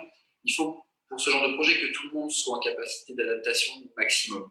Il faut pouvoir modifier le fond, la forme, avec une réactivité importante pour pouvoir justement survivre à tous ces changements et à toutes ces réglementations sanitaires. Et à ce niveau-là, la communauté de communes, comme l'ensemble des membres de la compagnie, ont été très réactifs et ont été chacun moteur de ce changement. Une des difficultés sur un projet virtuel comme celui-là, qui n'est pas réfléchi au départ pour être un projet virtuel, qui le devient, une des difficultés, ça a été d'adapter les moyens artistiques qui n'étaient pas prévus pour ça, d'adapter les formats de certaines œuvres qui n'étaient pas du tout prévues pour ça, qui étaient prévues pour être touchées, manipulées par les gens. Ça a été le premier problème en termes d'adaptation.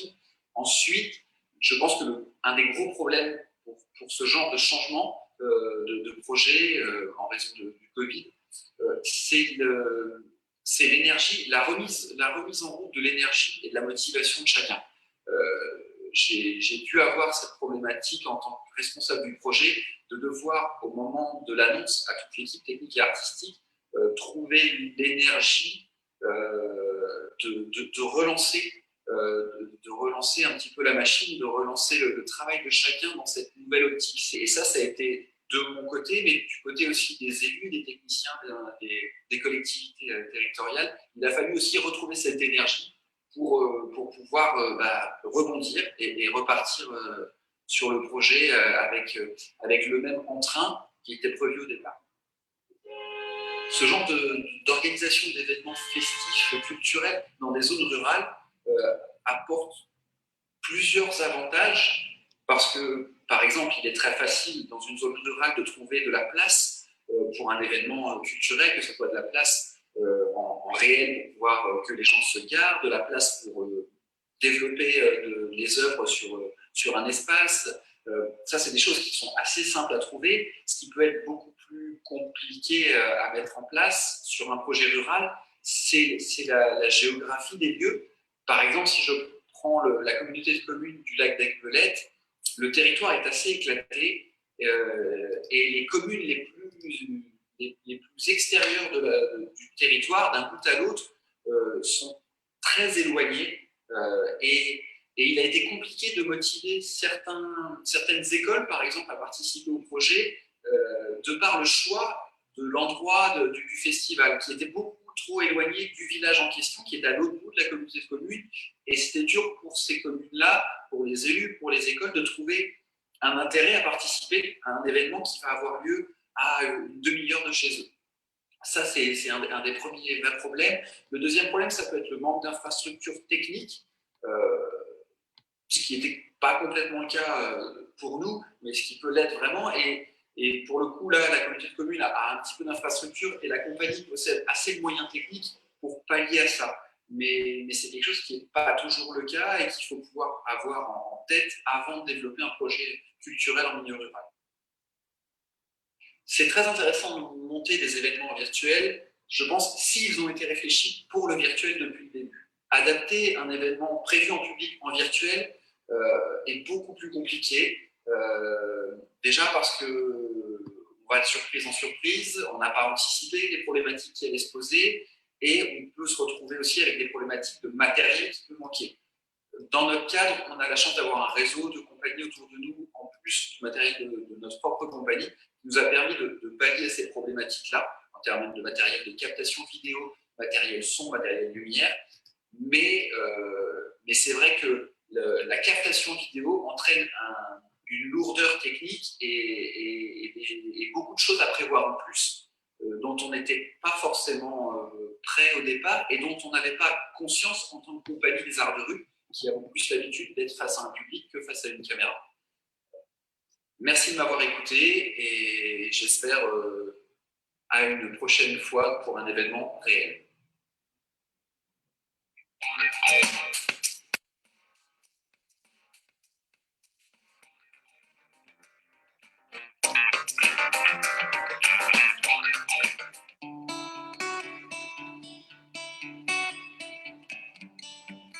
Hey, I'm Carlos.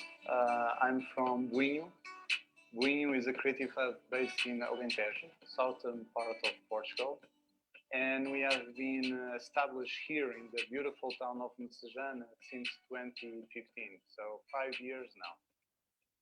Buinho, when it was created, it started like this utopia of bringing digital fabrication, connectiveness to the most remote areas of Portugal in this case. Bringing a Fab Lab to a small village of 800 persons was a major disruption in everybody's daily behavior. Looking back, I would say it was a brave step to do. We were able to create the first Fab Lab in a rural setting in Portugal, and not only that, but we were also able to create first residency program in the Fab Lab. In the last year, well, I would say the last 2 years basically, we have been understanding what could we bring to this region that may be very needed, what would be the urgency that we could reply, basically. So, okay, we are a creative hub, we work in the residency program, we are working in the educational services, we are an educational provider, and so on. We teach robotics, but we felt the necessity to be something more than that. We felt the necessity to have a more clear idea or vision of what we could become a reference, or what could we bring that was most needed into this region. And the thing that came into our mind immediately was we really needed to specialize in climate change, because, you know, we are in one of the most fragile and most affected regions in the world due to climate change. Here in Alentejo, climate change is not really a future threat; it's the present threat. Mostly because of the lack of water, desertification, disappearance of ecosystems, and heat waves. This is becoming a major issue, either in the south of Portugal and the south of Spain. And a lot of our projects now are focused on circular economy solutions, citizen sensing, DIY sensing, everything that can relate to creating resilience in the local communities. This is what we want the most.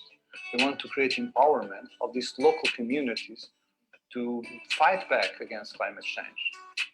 9 months ago, I would say around March, April, we had to step in, and this Fab Lab, this creative hub, was responsible for the fabrication of thousands of protection gear to distribute through all the hospitals, all the health centers, Red Cross. And again, this just showed the importance of having structures like us in places where there is really not a lot of offering, unfortunately. This is what I mean about resilience. When I talk about community resilience, is that we cannot forget about the interior. We cannot forget about the rural communities. We need to create nodes. We need to create center points that, again, also need to be connected with others, so that enabling some kind of response, some kind of local response for these people. You know, I'm mentioning this because the new Bauhaus can be part of this solution. You know, Buinho, by specializing in this, also needs to connect with others. We need also to be able to connect with other peers. We need also to connect with other creative minds that may want to exchange ideas and benchmark solutions for this problem that affects us all. As I said before, we are in a very remote area. So we do need very much to be connected with others. We do need projects like the new Bauhaus to gain more possibility of connectivity to others and to be able to form solutions to problems that need us all.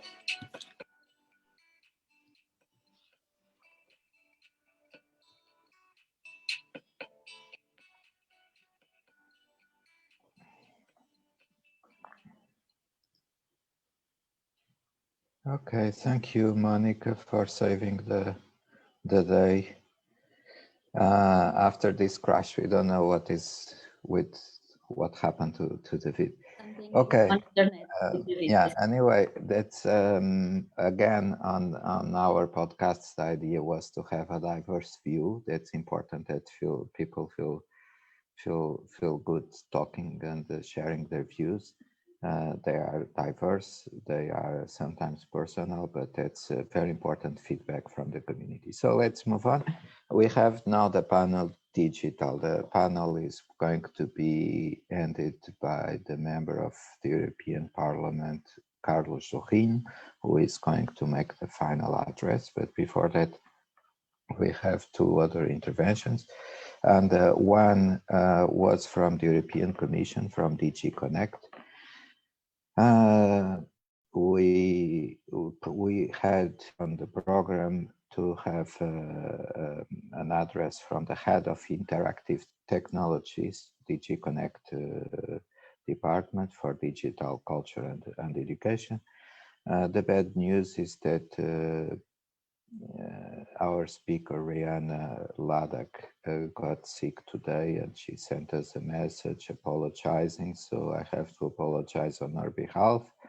Anyway, she's in touch, so I hope she's recovered soon. And if, of course, you have questions or topics to address, please let us know. That's also a little bit part of my job as permanent representative of Alentejo, is to try to make this connection with the European Commission DG. So I'm really sorry that we can't have Rihanna speaking today, but other opportunities will come, so we have to move on our agenda. And the next speaker comes from Masaryk University, and Iri Marek is a friend, but is here also because of the amazing story of Masaryk University and how our university indeed built a small city. Brno is not a big city, but how it helped and contributed and influenced so much the culture and the identity of the city, of that community. So Masaryk University is an amazing example in Europe of really reinventing the role of an academic institution in a city. So Kamila, if you want to introduce our speaker, Iri Marek, please. Yes. Yes, I'm really glad we have a chance again to have Iri with us, because we were already in touch 3 years ago, if I'm not mistaken, with another event. So we are really glad having you again with us. And Iri Marek is from Brno, from Czech Republic, and he works as Open Science Manager at Masaryk University. His primary responsibilities at the university are the development of open science policy on a day-to-day basis and creating a university support system towards open access to scientific publication and research data. So glad to have you, Iri, with us. Please, if you are able to share your screen and present, the floor is yours.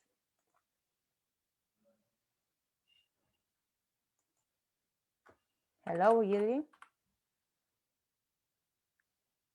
I see Iri is with us, but oh, maybe... yeah, now hello. Okay, perfect. And great to see you again. Thank you. And now I can share screen. Yes. Yeah, no problem. So I will just share screen. Can you see it, please? Now. Yes, I believe. Yes, we can see. Perfect. So thank you very much for inviting me. I'm really happy to be here with you again. I have, I would say, very good. I would say I have a personal connection to the the Spain and Portugal and in general, and my wife was on Erasmus in Portugal, so she's speaking very lovely about that. So always when I have possibility to work with someone from there, so I'm quite exciting. As Kamila said, I work as an open access or open science manager for Masaryk University. I'm based at the Institute of Computer Science for now, but before I was working as a smart city manager of our city of Brno, so that's the reason where we met. And because my main, I would say, major, or where I'm working is on field of intellectual property and basically transfer of knowledge, between different actors. So I try to make a short presentation how we do it in Brno, and because Brno is kind of special because it has a lot of scientists, because it's kind of student city with a lot of universities. But on other hand, it's the city that gives most of the budget, in the percentage for culture in the Czech Republic, So this is a kind of special thing when you have these both sides of intellectual property working, in advancing the city. So my short presentation will be like open city and citizen science as way to collaborate in future cities. And let's do that. I will show like 5 slides with different pictures. I will try to comment it and be really short to have these 5 minutes. Hopefully I have 3 minutes left, so it will be really short, but I'm looking forward to the discussion. So what we have done at the university and what we are now basically working on is that in the scientific knowledge transfer, usually use scientific publication. And now we are trying to change this narrative that we will put in the core of this strategy data, basically, because that data are going through all the research cycle, and scientific publications are very important, but they are, in this point of view, one of the outputs, of the research in general. And please, if you are, I am going to talk mainly about research, but if you put creativity in other aspect, like I don't know, music, etc. So you have this can be used also for that for this sector. So what we have done, because we are looking at it from the point of data, so we are trying on the left side, as you can see, science, diplomacy, technology transfer, and open science. So we are trying to build this open science as a synergy to technology transfer, because you are on one hand, you are promoting these technologies, and on the other hand, you are selling them. So now, and also European Commission and Horizon Europe are thinking about these things together. And what we are adding, basically, and where we are getting to the city, is that we would like to build open science services, not as a policy, but as an infrastructure of services that should in future enable more of science diplomacy activities.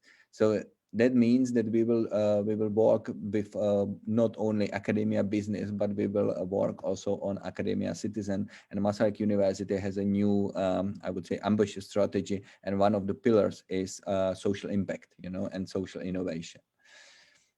From the point of you as a creative industries mostly, so we are definitely CC licenses, Creative Commons licenses are a legal tool to make this open science reality, to share this data. So I wanted to mention it here also, that we are thinking in 3 layers of interoperability of this information in technical, managerial, and also legal. And if you put it all together, so the scheme that I presented here is more complex, and we are trying to really bring scientists and public officers in city of Brno together, work on these open science services, communication of science, etc., with what we are now trying to build with the goal to foster science diplomacy in future. And this was kind of theoretical why we do that, and now I will step back a little bit from my position as open science manager at Masaryk University, and now I will speak as a member of 3 different NGOs. One is called Science Party, the second one is Open Content, and the third one is Open Cities. And that's basically what we are building with also our friends and colleagues from our local ecosystem. And in the Science Party, we are trying to bring a serious topic with a little bit fun and communicate the outputs. And that's basically develop the evidence-based policymaking and bring science closer to people. With open content, we are working on the legal tools such as Creative Commons and sharing information. And in open cities, that is where it's combined. We call it so-called reuse system management. That everything, if you are doing open things, so the goal is not to open the things but reuse it, and open cities is a new platform, not new, but with a new strategy, actually a new platform for sharing knowledge between cities, and we completely understand that it's not only about software, but it's about bringing different stakeholders to the table, and of course creative industries and all the creativity connected to artists and musician and etc. It's really important, and we are planning some workshops to this year actually in June and in the end of the year to bring these stakeholders together and share the knowledge basically through our city and other cities that are partners of that. So that's it basically. So it was like theoretical concept to then show you that it's not only about theory, but we have also tools. These are, for example, these 3 NGOs that I am part of that, and we are trying to build it. And as I was listening to the presentation before, so that means, for example, open cities are not only big cities, but they are also 5,000 cities that are in the rural areas, and they are working together also to get more of the digitalization that that this panel is about. Thank you very much for attention. Thank you, Yuri, and thank you for your presentation. Thank you so much. Yes, and also thank you for making the point about how critical to have this environment, this digital environment, but also this sense of community, of smart community working together for indeed to achieve common goals. And Masaryk, your examples and what happens in Brno, you were also responsible for it in the city. It's very much a good example. So Kamila, please, if you want to introduce the next speaker. Yes, we have 2 more speakers of this panel. As Marcos already mentioned, it's going to be a little bit shorter.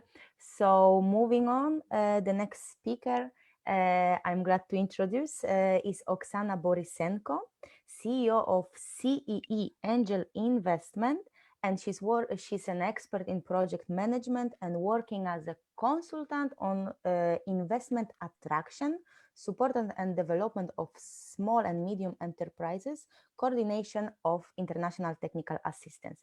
Oksana is is project manager and CEO of international entity in Ukraine. So we are really glad having the representative of Ukraine today. And yes, please welcome and thank you for accepting the invitation. Kamila, let me, before Oksana, let me just compliment your introduction with a few words. That's a little bit personal. Oksana is a close friend, but that's not the point. The point is that that's personal in the sense that Ukraine is a country that I do very much like and appreciate, respect, and admire in a lot of senses. And indeed, Ukraine is a very, very interesting case of success, a success case, a success story of how to empower all the community and the country through digital. So now Ukraine is a powerhouse in Europe on digital technologies. Ukrainian youth, which is indeed powerful and very creative youth, had chances to express itself at a global level on digital sector, ICT sector, and that was not by chance. It was a strategy. It was developed. It was advised. It was created. It was designed, and Oksana was part of it. So here with us, we have not only a CEO of a venture, but we have also one of the people, the very few people that in Ukraine 10 years ago had the vision of transforming their own country through opening it to digital and finding globally the best possible partnerships to make it through. So Oksana, it's really a privilege and an honor to have you with us today, bringing a little bit of your experience and sharing it with us. So please, Oksana, the floor is yours. Thank you. Do you hear me? Oh, yes, we do. Thank you. So many nice words. Marcos. Well, it was a pleasure actually to be colleague of Marcos at one of the Erasmus Plus projects, and it's a pleasure to be here. Thank you for invitation. And yes, during 10 years, tremendous changes got done in Ukraine because talking about like 10 years ago, we were trying to involve European Business Network, which is actively working in European Union, and especially BICS, Business Innovation Centers, which are, like they are flagman products in Europe. We were trying to attract them in Ukraine, but then Ukraine was not ready to be the member of this program. Now it's more and more more active. During these 10 years, finally Ukraine started to be on the map of IT. Now we have about 300,000 software developers and about like $3 billion of export of IT products and IT services, and IT and is like 4% of GDP of Ukraine now, and more and more, not only like venture capital funds appear and actively work in Ukraine, but also we have also famous products like Ring, for example, which was recently acquired by Amazon for $1 billion. We have PetCube, GitLab, like different products which are now famous worldwide. And talking about outsourcing, which is like one of the key points of Ukraine, that we have again a lot of highly qualified professionals outsourcing, and like IT services more and more on demand. And again, talking about like our COVID situation and transferring of regular SMEs to be more digital, different augmented reality and virtual reality products also appear, because now more and more we start to use them. Already mentioned our speakers before that museums, galleries, theaters, they are like transferring to virtual reality expositions, and which is also like from one side opening the door, and from another side we still closed but still have some access to this beauty and art.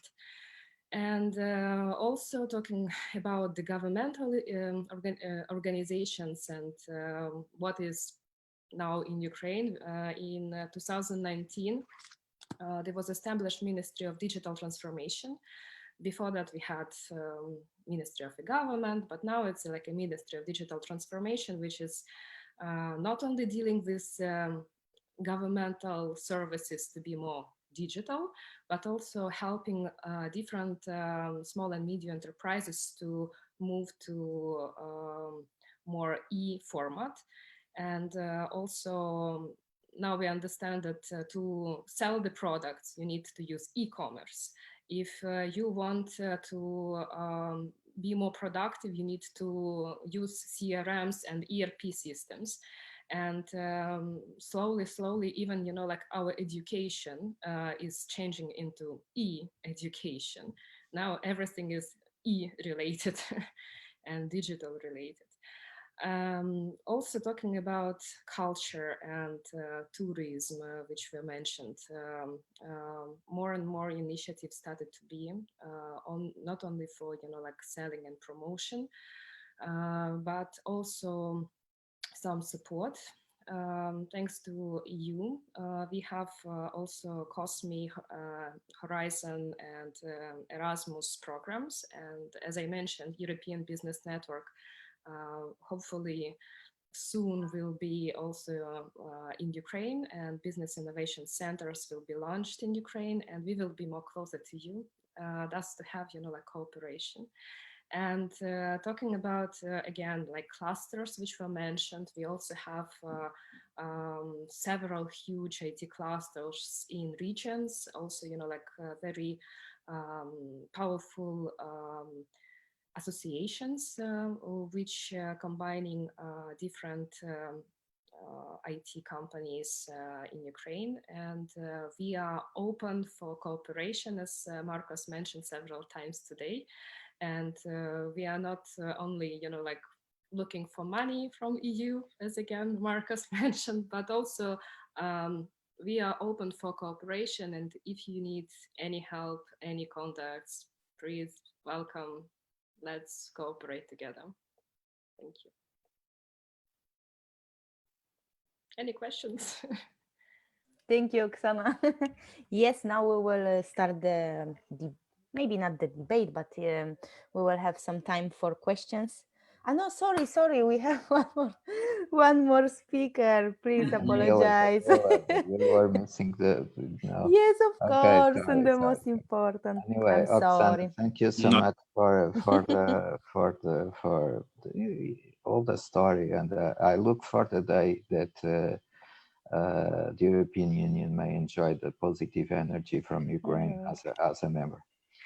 We have now a prominent member of the European Parliament, is Carlos Sorrinho.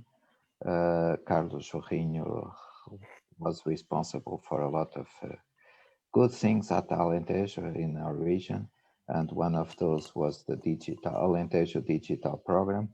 And as the member of European Parliament, Carlos Sorrinho, so present in the region, that perhaps I would just ask the Vice President of Alentejo that I see is with us, Carmen. So perhaps Carmen could help me introducing our member of European Parliament. Carlos Sorrinho is from Alentejo, so it's of course an European politician, but we also like to think it's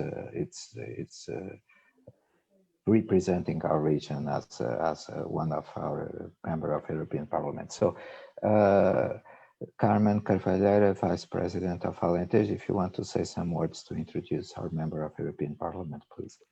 Thank you. I'm very honored to share the presentation of Carlos Sorrinho. It's an honor for us all in Alentejo to have Carlos representing us. He's also a special friend, so I'm glad to present you a very specialist in digital work. Alentejo have many projects with his signature, and but of course the best is to listen to him in his presentation.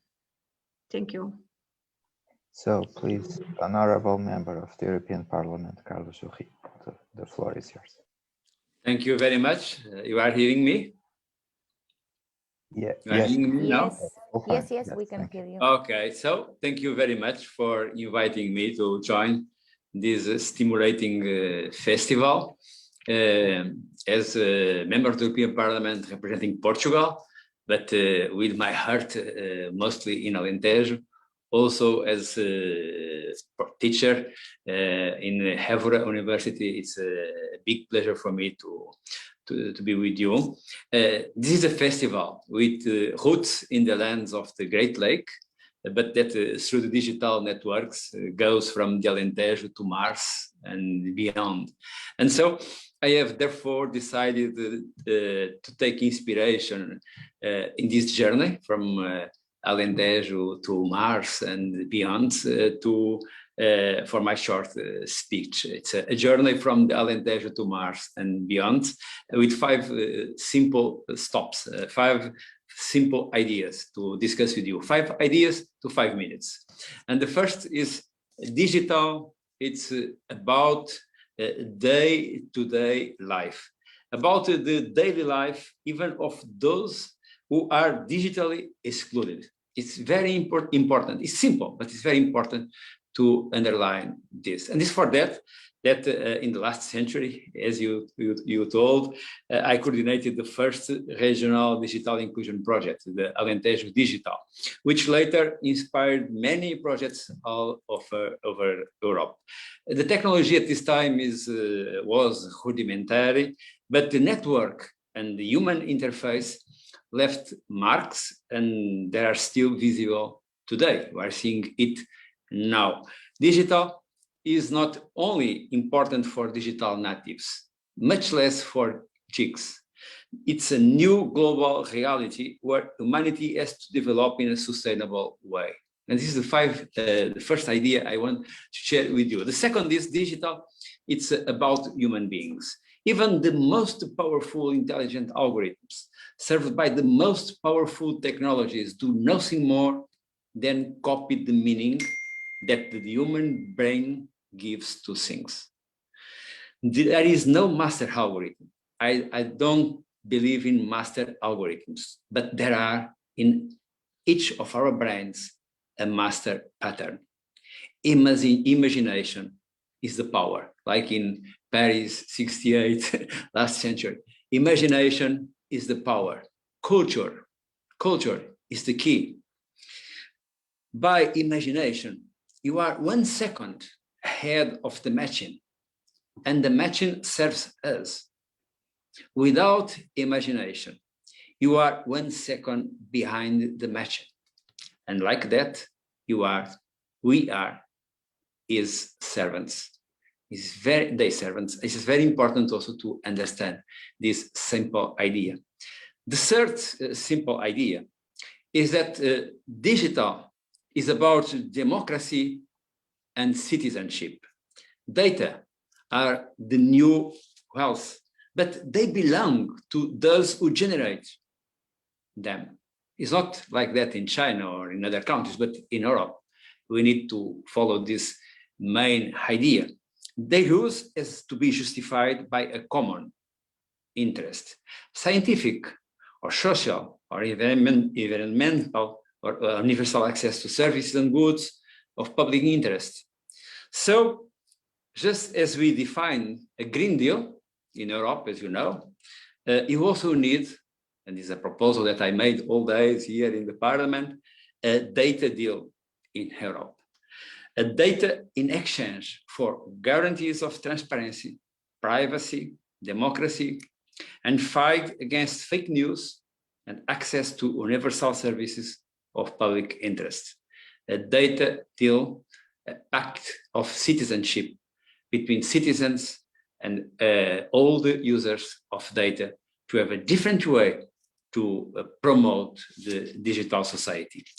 Fourth idea, digital is about strategic autonomy.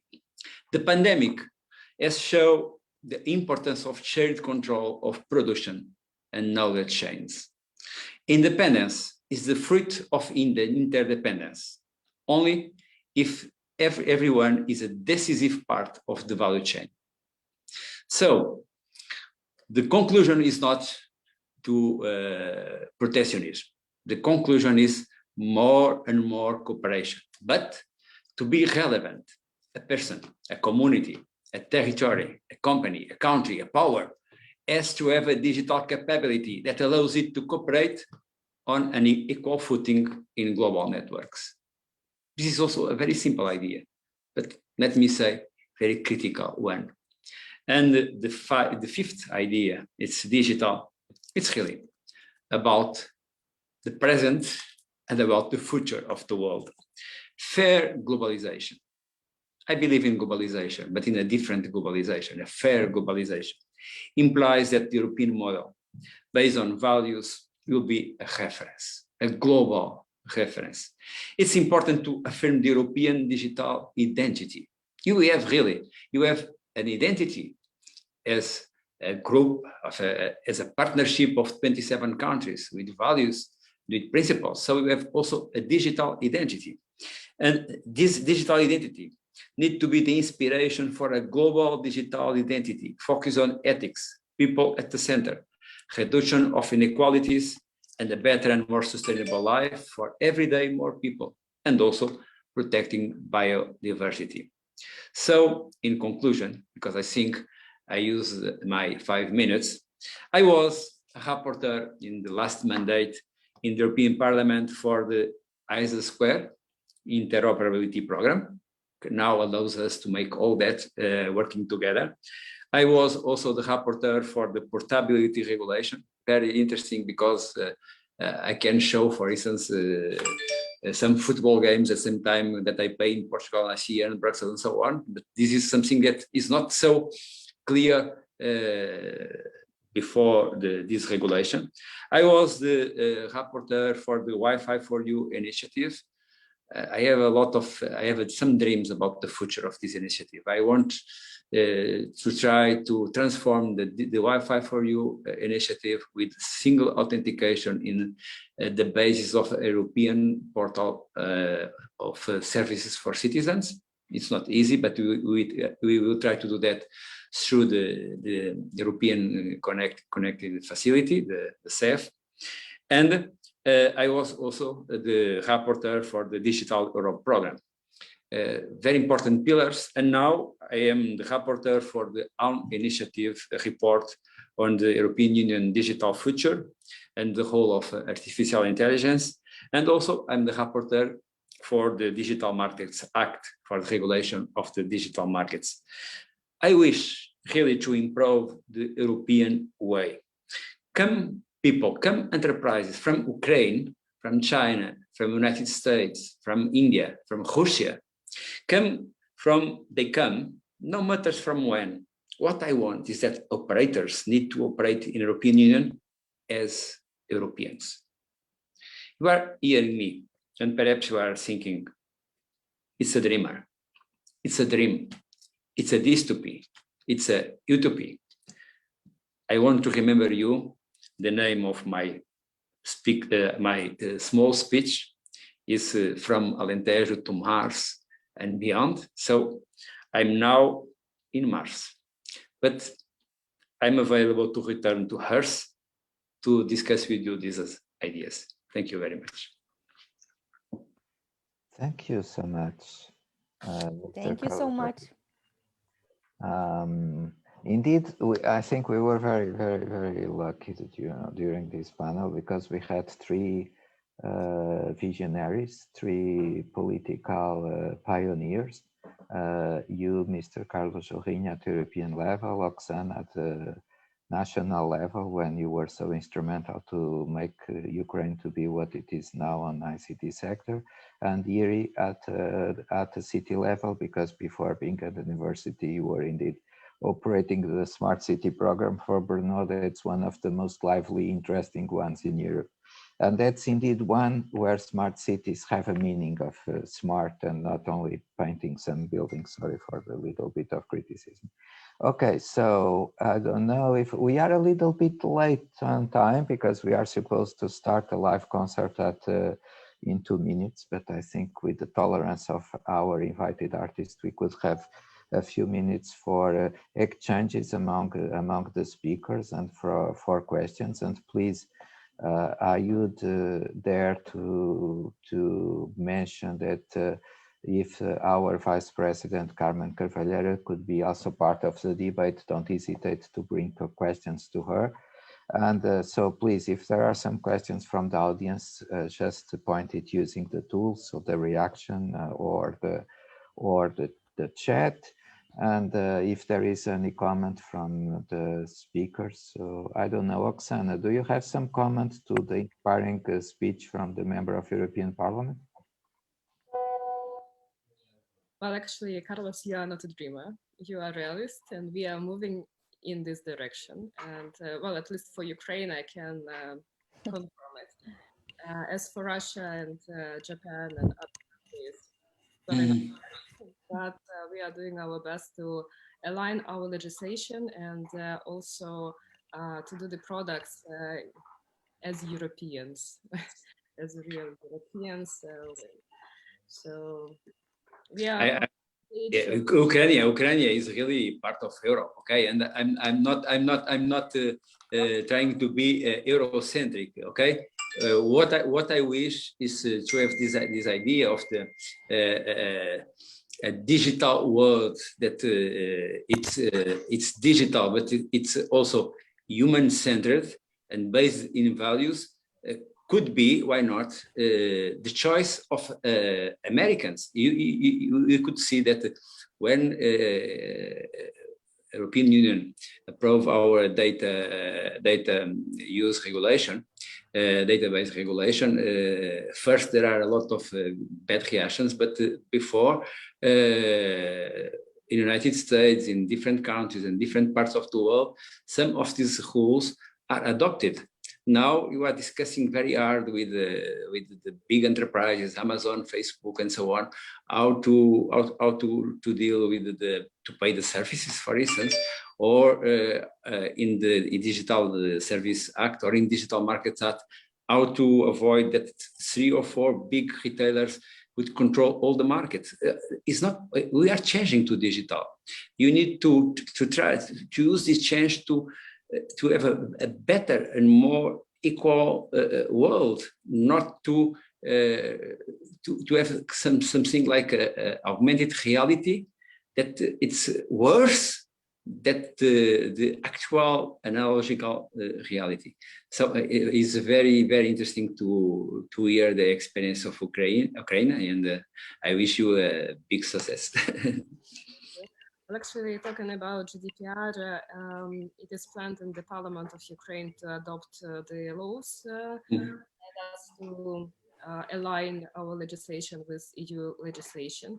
And talking about augmented reality and artificial intelligence, we have also a very proactive organization and experts in this field. So we are happy to share also our experience and cooperate with you, and also provide you information about probably a little bit better incognito of Ukraine, what we have and what we do. So we are open to cooperate and to work with you. Thank you very much. Thank you, Oksana. And thank you, Mr. Carvalheira and Iri. Let me just make a little kind of provocative comment on your side, that you are with Masaryk University, even if not on the medicine faculty, but Masaryk is one of the best universities in Europe in medicine, in health sector. And you joined Masaryk University to make open science to work just a few months before that. All the world found that open science is critical, precisely with medicine and health. So that's very much about that open approach that the member of European Parliament was mentioning. So I don't know if there is a comment from your side too.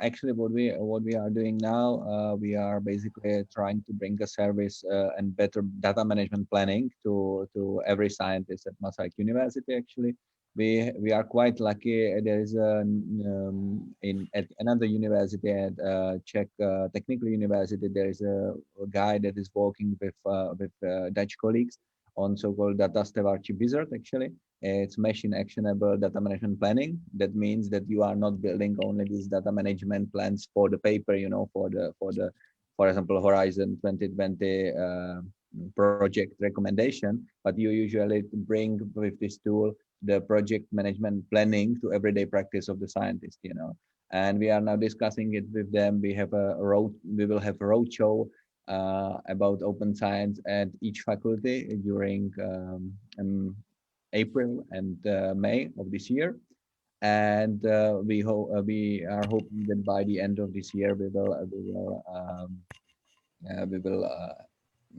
approve the new university strategy in this area. What's kind of special about Masaryk University is that it's the only university in Czech Republic that got a new faculty actually last year, and it was pharmaceutical faculty from another university that we joined. And basically, there was a merge between the universities, and there is an idea to create a so-called pharma hub when we have a life sciences faculty, medicine faculty, pharmaceutical faculty, and a Central European Institute of Technology, CETEC, that is on life sciences, And with that, our Institute of Computer Science is thinking about building a digital center for these life sciences, medical all together, in coming years. So this is quite exciting times for us. And what's the goal basically of our open science approach is that in 5 to 8 years we are not going to talk about open science anymore, because it will be everyday practice of our scientists, and hopefully to also in Czech Republic we will lead the discussion on that. So that's it, basically. So we see the change of narrative also in the scientists from our university. Before it was open access. This is something, you know, we don't like administrative burden, you know, but now we make a university-wide questionnaire. We got almost 500 responses from the scientists, and they said, hey, data, that's important for us, make something with that, you know, and we are basically step by step building these services to bring it to practice, really, real practice, not only policy. Thank you, IrRADIARE. Because may I make only a very short comment? Thank you, Thierry, for this exchange. I only want to underline this idea. Sometimes I'm completely for to promote open data, open government, open science, open society. But we need to be very aware that something that is open is not necessarily good. Could be open and used for bad. So it's so important, in my opinion, to have this kind of data deals, a global data deal, but also a data deal in a city, a data deal, for instance, to create the vaccines against COVID-19, a data deal to avoid problems in circulation in a region, for instance, the Alentejo project about to give transports to people that are difficulty to have it. So these kind of data deals, we give data and we receive some kind of public interest services or goods, are very important to have open approaches for good, because there are also open approaches for bad. Thank you. And we thank you for the comment. We try to apply a systematic approach. We the negative impacts of open science are discussed with our researchers, actually, because the first is thing, hey, they will steal my research, you know, and there will be a problem with another global entities that are trying to steal technologies, etc. You know, so we are really in that, and actually in cybersecurity, Maastricht University is also doing really good work. So we are trying to combine technology transfer, open science, and these issues of cybersecurity together. And yeah, it's we have to deal with that, but it's not the open is not the goal. You know, it's only the how to do it. You know, it's the effective way for the future, and every effective way can have black side and the white side. You know, so this is understandable. And what we are looking forward actually in the legislation of Data Act, there is the data altruism. And I was looking at that with my colleagues, and I think that this is the way forward, you know, in the legislation, in the European legislation, and we are looking forward for the next discussion. Yeah. Thank you. Thank you, and IrRADIARE, thank you also for your modest approach, because what you are doing is so critical, and I like your idea that in 5 years. This open science will be no more in the news because it will be totally mainstream. So thank you for that. I really think that we have to close because we have our artist waiting for us for the live performance. So thank you to the speakers so much. It was really, we could be speaking for hours about these things now, but that's the way it is. So thanks. It was really an honor to have the member of European Parliament, Carlos Jorginho, Jiří Marek, and Oksana Boroshenko. So thank you so much. Thank you also, Carmen Carvalheira, for helping a bit on this panel, introducing the member of European Parliament. And I have to thank my colleague Kamila Olchowicz, not only for organizing the panels for this event, but also to give me a hand on making the introductions and the moderation more lively. Also, thank you to David, who is behind the scenes operating this event, David Luz, and Andrea Gioseffi, who is managing the U-BILEX project, so making it administratively and financially possible. And I have to thank Monica Rogério, our artistic director, for all the event, and indeed that part is it's really perhaps the most lovely now. So that's thank you for Monica for taking care of that part. And I have also to not only to pass the word to our producer, Invisible City, but also to thank you for bringing this amazing artists and helping us with making possible to have this festival, not only about talking and discussing and sharing ideas, but also enjoying music and enjoying art, because that's part of this big idea of culture, innovation, creativeness, and knowledge in rural areas together with the other ones. Okay, so please, Xenia, that's the time for the live concert. Yeah, thank you, Marcos. And good evening, everyone. My name is Xenia, and I'm the founder of Invisible City. We are a non-profit, and our mission is to help emerging artists to perform more and get paid fairly. So, as a partner of EU by Lakes, we have been organizing the live concerts. Yesterday, we met Graci from Andalusia, and today we would love to present Katerina Aldokova.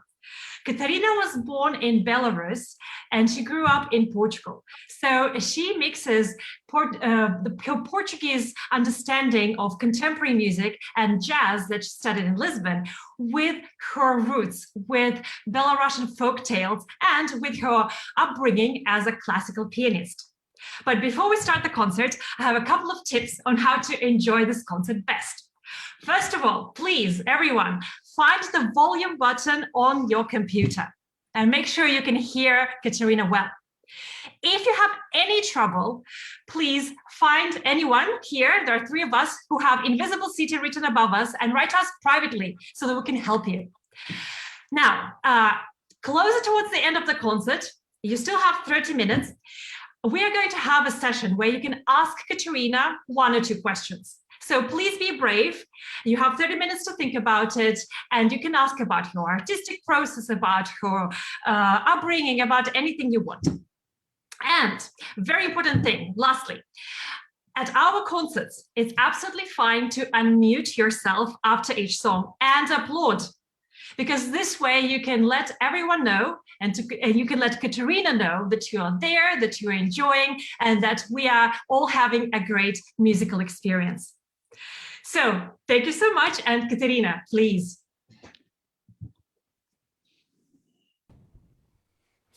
Hello, everybody.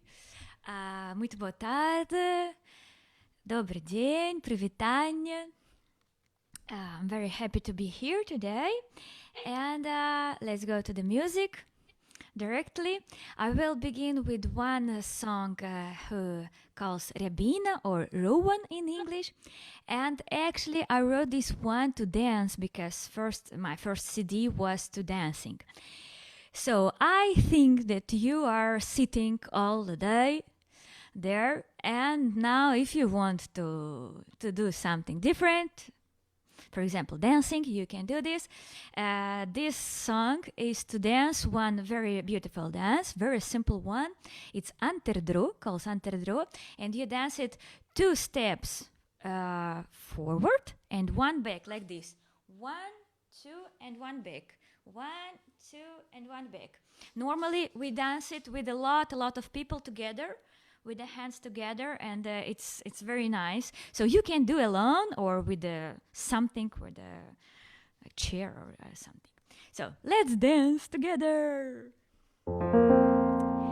Рябина, рябина, зеленая кудрява, а Илюшеньки лёль, зеленая кудрява, зеленая кудрява, еще мало жлява, а Илюшеньки лёль, еще мало жлява, на тебе рябина, не дожу ня снегу, а Илюшеньки лёль, не дожу ня снегу, не дожу ня снегу, не лютые морозы, а Илюшеньки лёль, не лютые морозы, ям-там.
Thank you very much. Thank you very much. So I will play now one song that I wrote with inspired by one traditional Belarusian melody. And that melody is from traditional song, speaks about cherries, a big garden of cherries trees, and I like very much to imagine the petals, the white petals of the cherries. And it's just imagination about the gardens and about the trees.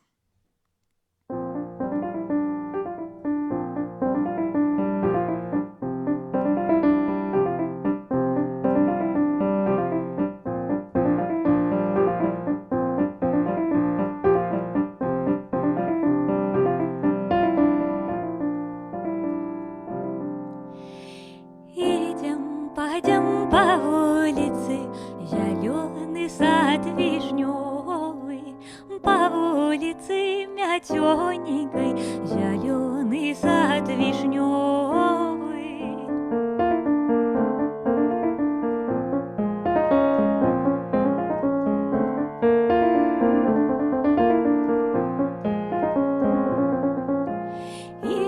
Пойдем по улице, зеленый сад вишневый, по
улице мятененькой,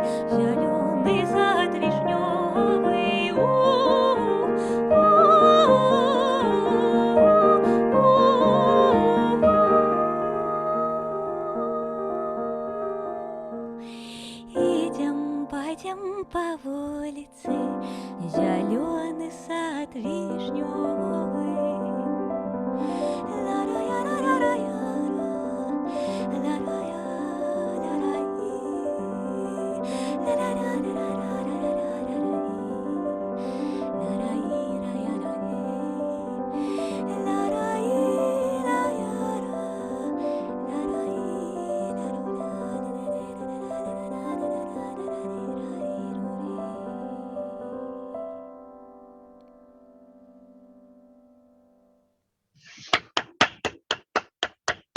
Obrigada, muito obrigada, дякую. Thank you very much. Okay. We'll be continuing with the Belarusian, inspired by Belarusian traditional melody songs. And now one very quiet.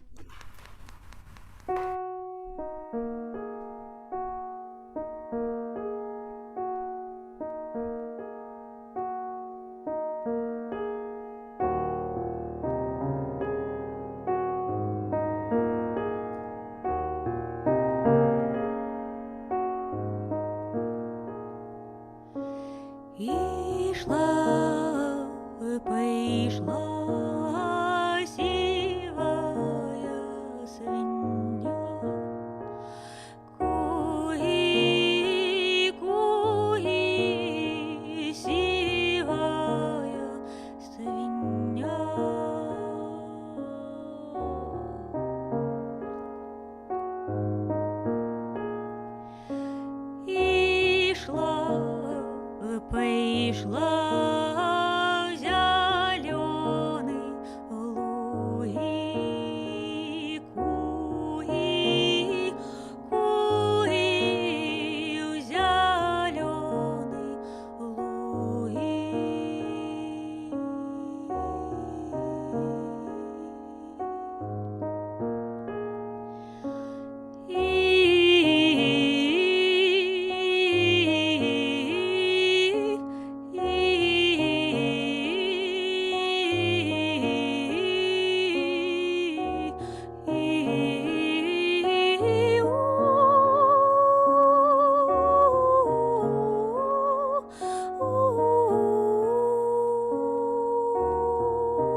множество. Колида, колида, несла кишок, портяный мяшок. Колида, колида, и шла свинья по ляду, рассыпала коляду. Колида, колида.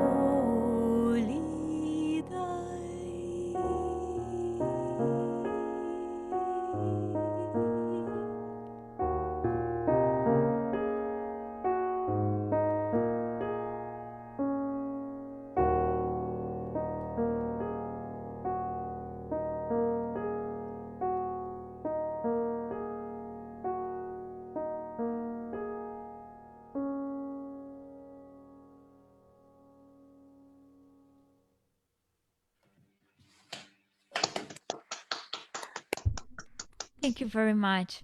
With this band, I have a quartet actually, and now we are recording a CD with these songs, with the quartet and with more sounds. And I hope to be ready to show you this work in a couple of weeks, maybe. Now we'll play the song that I called Red Sun, because this is about one girl. She works in a campo. I forget the word. In a campo all day. And in a field all day. And she applying about the red sun, who's there all day, and she need to work from the early morning to evening, and she applied that it's too much of sun, and she need to work em tempo enquanto o sol está. Pronto.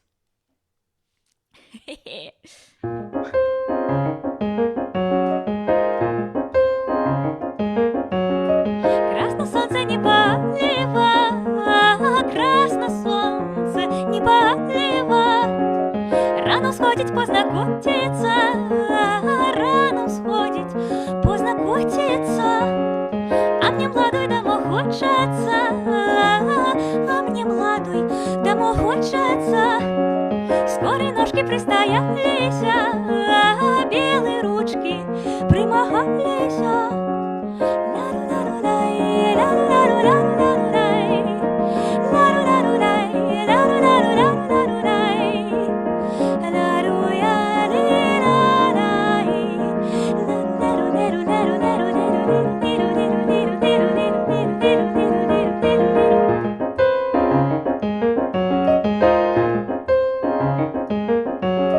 Светлые глазки приморгались, светлые глазки приморгались. Середина притомилась, а я млада заморилась.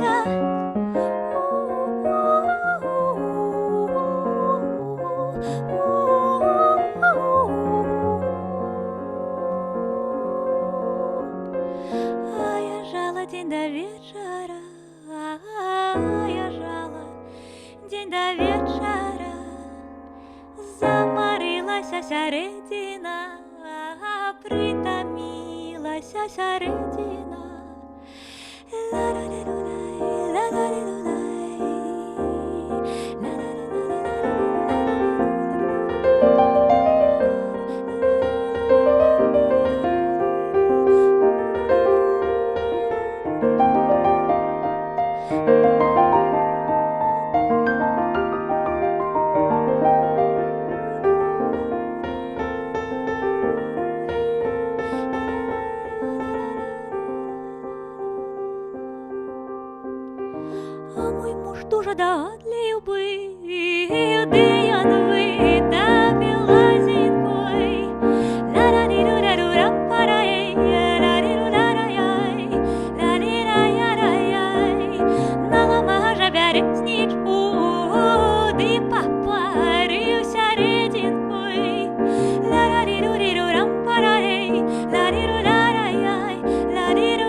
котиться, рано сходить, поздно котиться.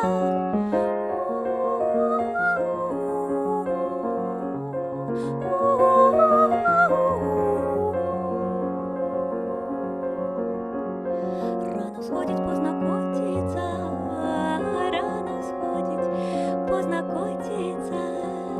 Красно солнце не подливай, красно солнце не подливай.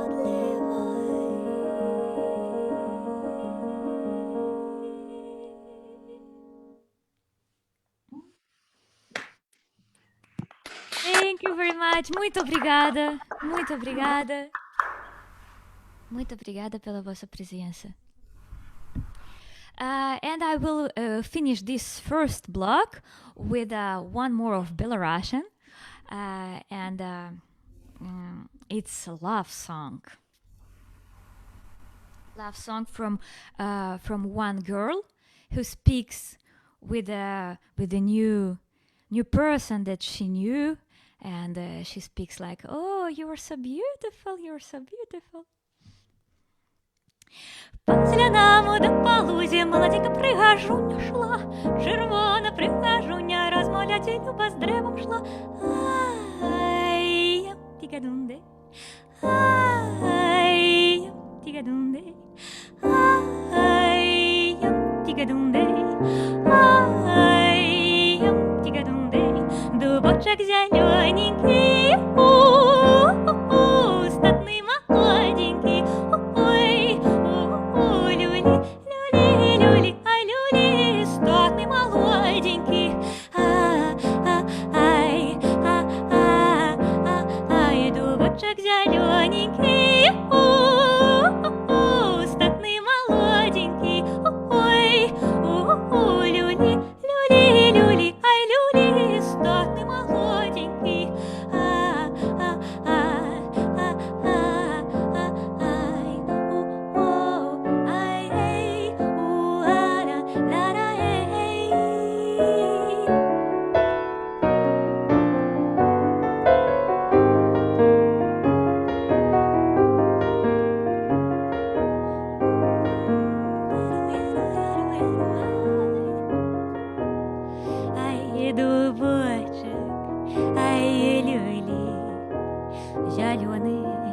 кучеравый,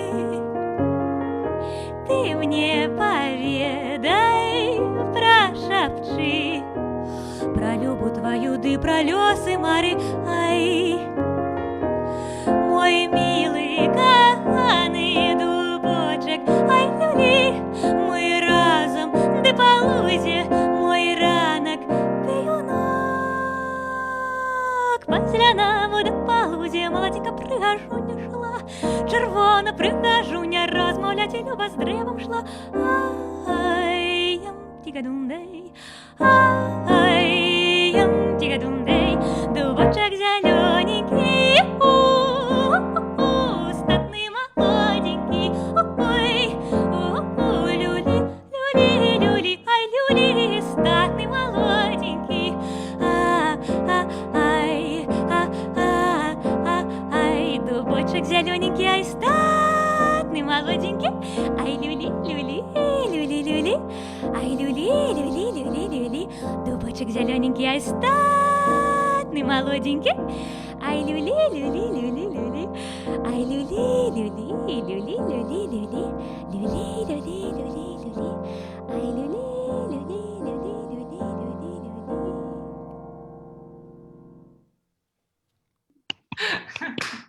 Thank you very much. I see Manuel, he's with the tree. It was about the trees too. Yeah, trees. I love trees. Okay, now we do some small break for the question or suggestions or what you want to say. Please unmute yourself if you have a question. We have time, I think, for one, maximum two. So please. Well, I don't have a question, but I have to say that I was really pleased when I met Katerina the first time, and she has such a great voice and so sweet. It's such a great instrument. So thank you, Katerina, and congratulations. Yeah, thank you, Monica. Like to sing like 10% of that. Thank you, Monica. So brave. Yes, please unmute yourself. Ask that question. I would like to ask, you've mentioned like a lot of inspirations that you go to. What is your favorite thing that you kind of go to when you need inspiration for a song? Inspiration for that songs, first inspiration, it's always the melody and what it speaks about. When I understand the music, then I normally think about this couple of days, and then it's just happened. I don't know, it's just happened.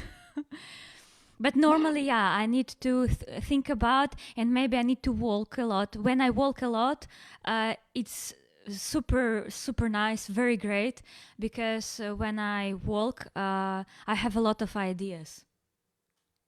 Yeah. Thank you. Thank you.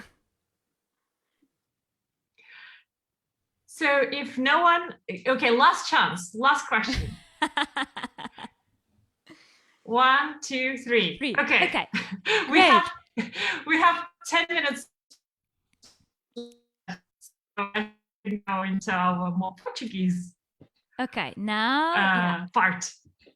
Yeah, thank you, Xenia. I will change the language. Agora falo português. Vou cantar umas cantigas que escrevi em português. I will sing in Portuguese. Now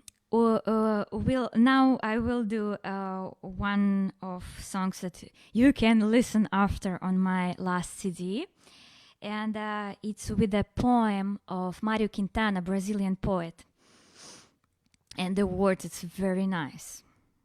I hope you enjoy and understand the words.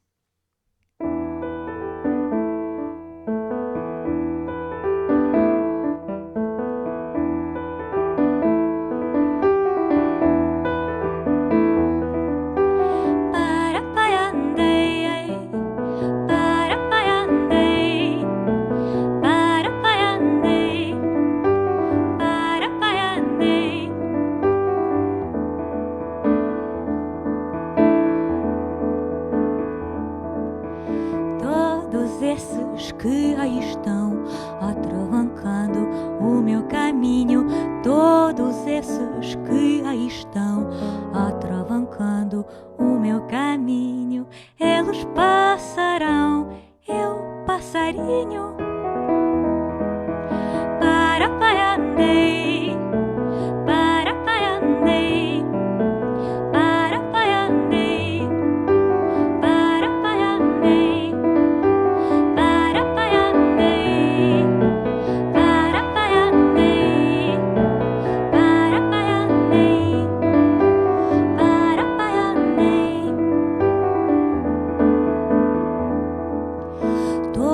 Esses que aí estão atravancando o meu caminho, todos esses que aí estão atravancando o meu caminho, eles passarão, eu passarinho.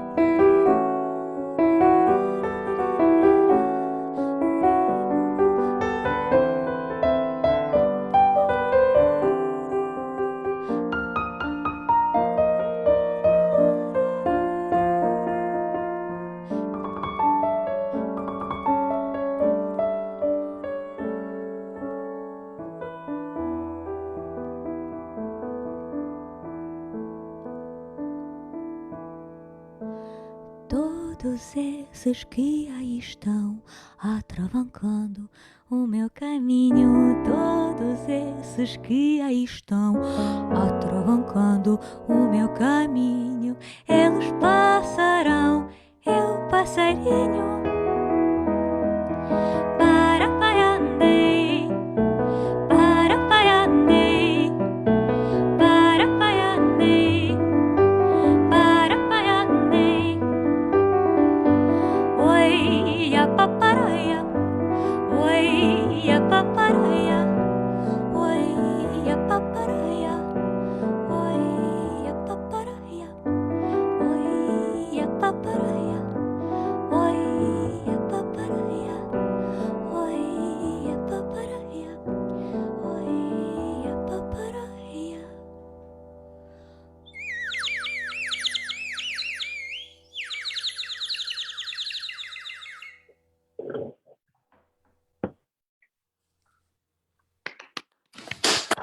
Muito obrigada. Thank you very much. And hope you understand my Portuguese and singing. We'll finish with my last song. It's a happy song. Speaks about the clothes that we don't need anymore. But it's not the clothes, it's some complaints actually, because sometimes we complain a lot, and we can leave that complaints because it's doesn't não serve mais.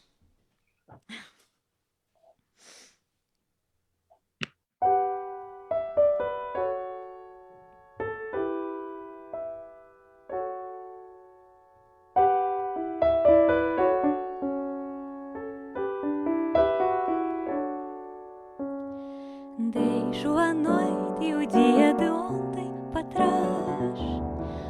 Vejo as minhas sombras queixar-se de vidas passadas. Abandono esse trás que não me serve mais. Que leveza.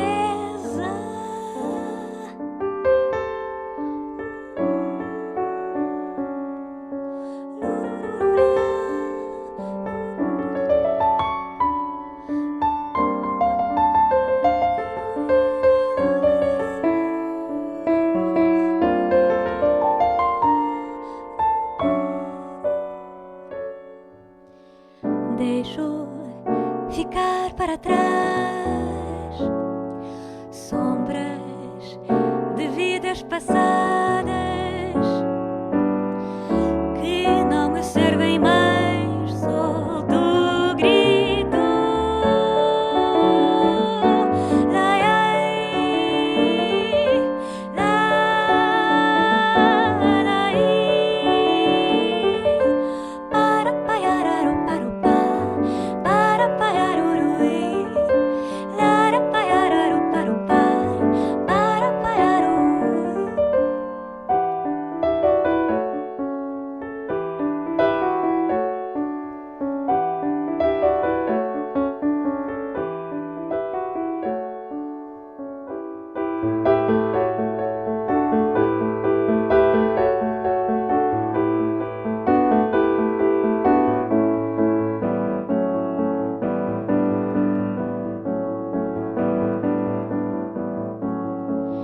Deixo a noite e o dia de ontem para trás. Vejo a minha sombra queixar-se de vidas passadas.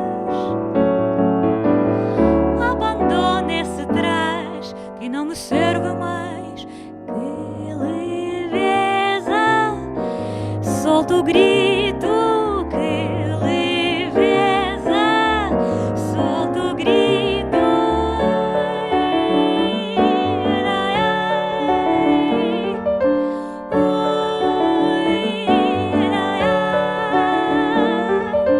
Para paiararu, para paiarurui, para paiararu, para paiarurui. Ui,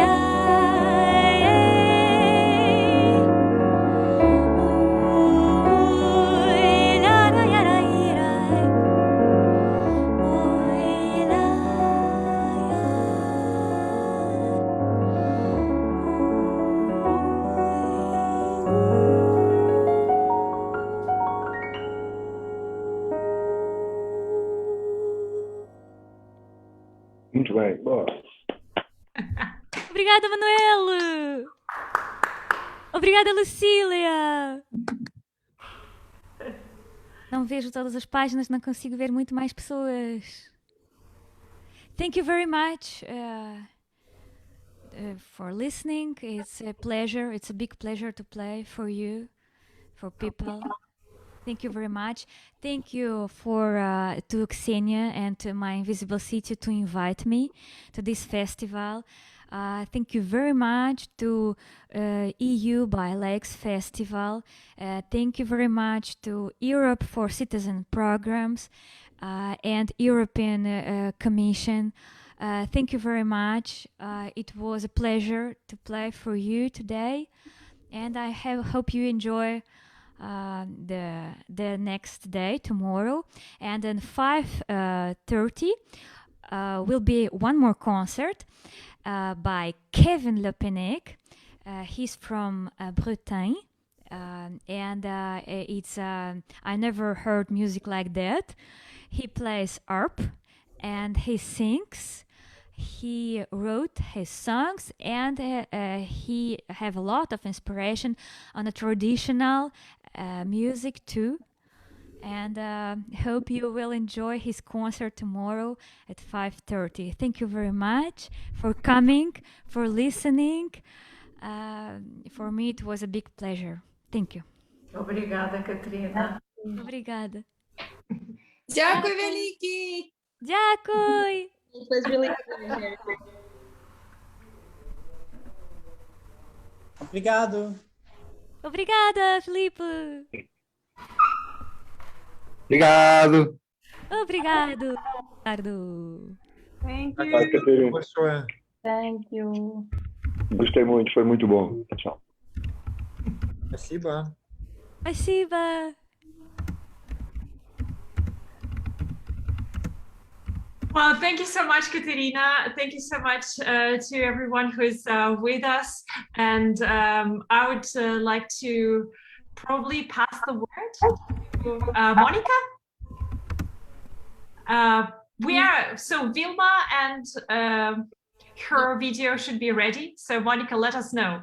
Yes, it should be ready, and it's the next video. It was one of your choices, and thank you for that, Xenia, for bringing us such a nice, talented people. I don't know if someone is here from this this group, Vilma or Sami. They are here with us.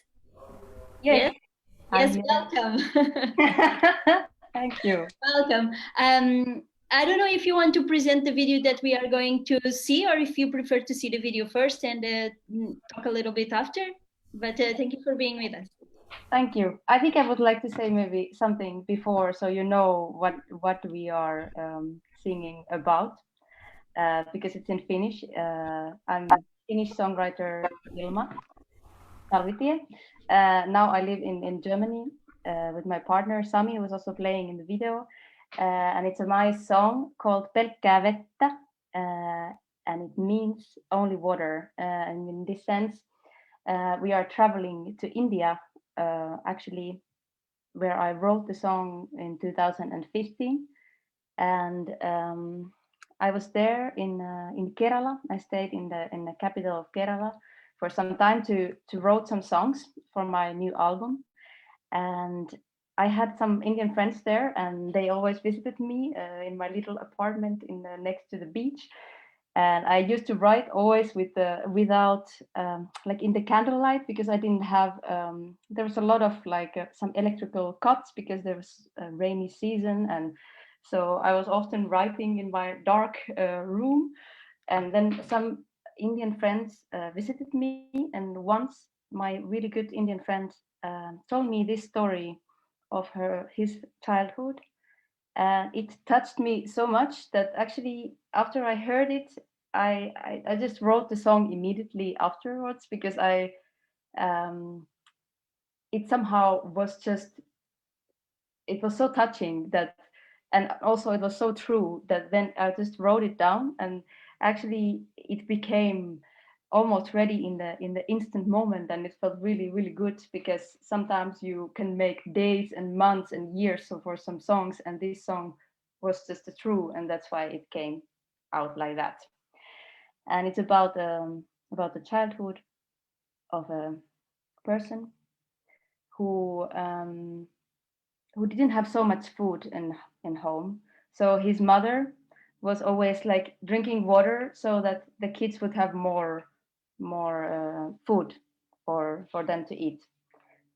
So it wasn't really easy memory to share, but at the same time, this person is now is still my friend, and he's not hungry anymore. So that's a good end for the story. Thank you, Vilma, for sharing it with us. It's such a personal thing, and I think now we should see the video to watch the reaction. Enjoy. Thank you.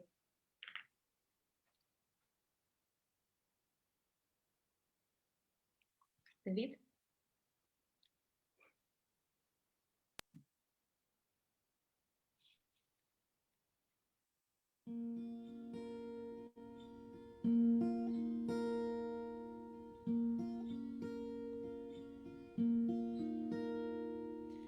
Hänkö on sama lapsi, joka kahlasi kouluun asti? Tulvan tokkima tietää, jokin mustaa sen pojan mieltä. Mikä muovipussissa painaa, eikö laukkua johon laittaa? Kastuneet koulukirjat, äiti kotona kuivaa. Kuka sateen varjonsa alle sut ottaisi, ystäväksensä huolisi sut? Lämmin sade valu kasvoillasi, vaan onko se pelkkää vettä?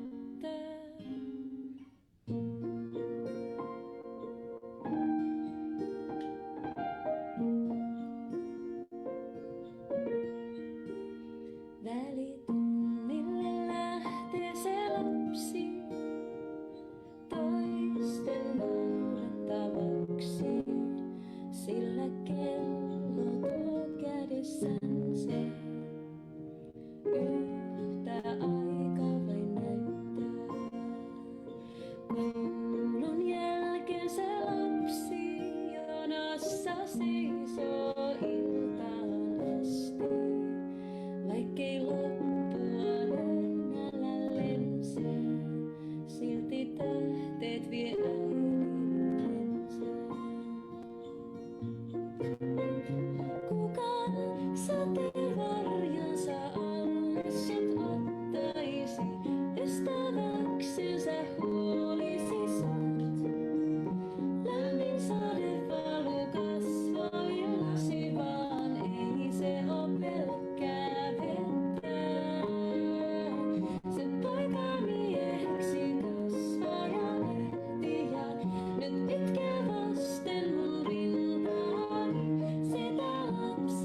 Vilma and Sami, this is really, really great.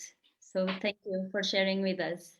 Thank you so much for inviting. Thank you, Xenia and Invisible City and Youth by Lake No, Festival. it's our pleasure to have you here with us.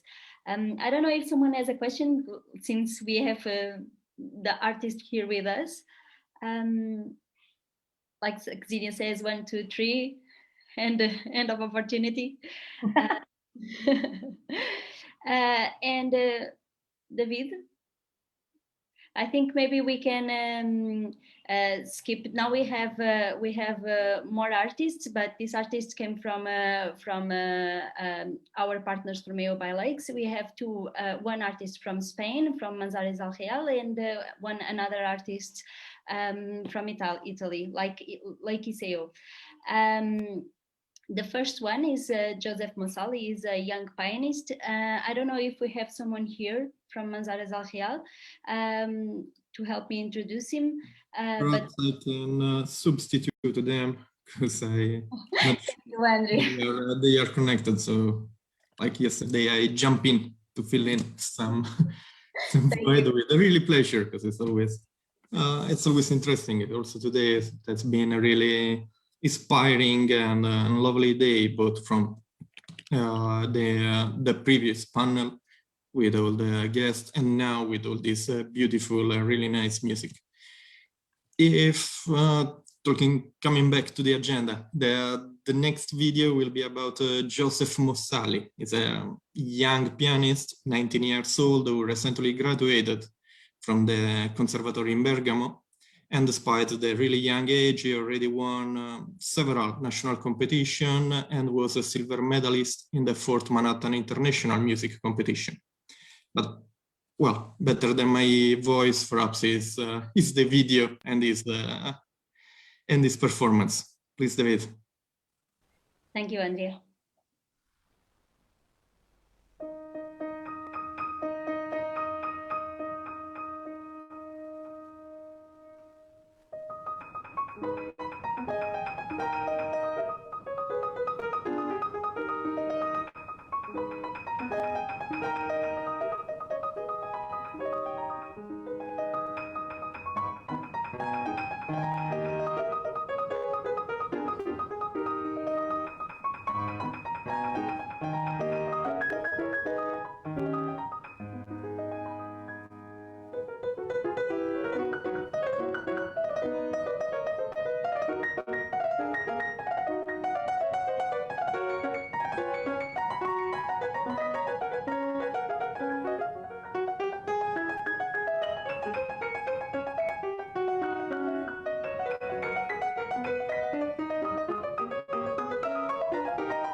My God, really impressive. This should be really hard to do.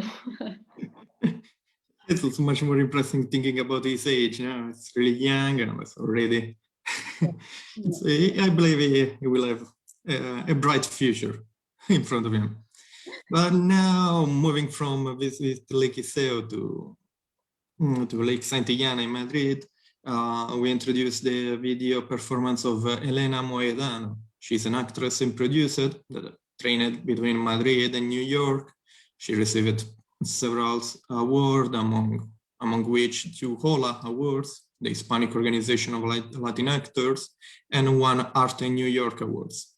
Actually, she gives teaching theater classes for children and adults in the Sierra of Norte de Madrid. But again, better than my words are the videos, so I leave the stage to the images.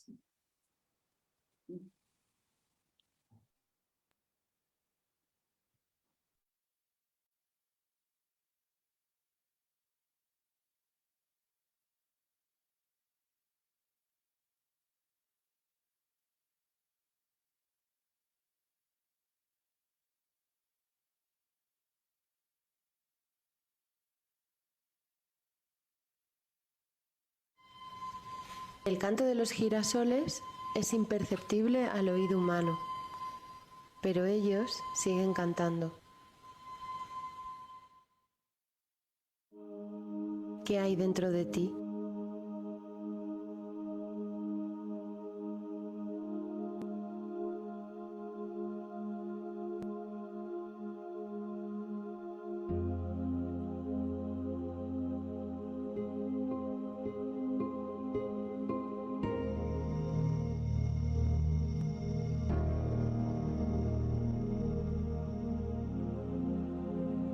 ¿Con qué sueñas?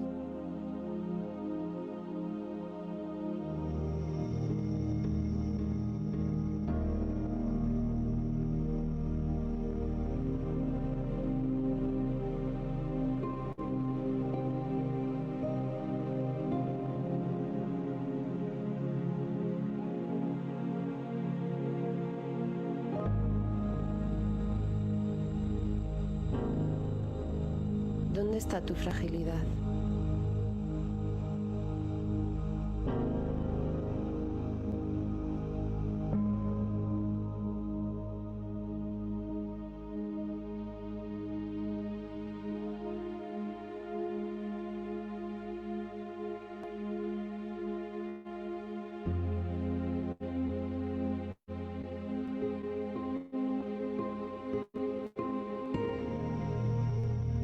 ¿Qué respiras?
¿De qué está compuesta tu sangre?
¿Qué te vibra las entrañas?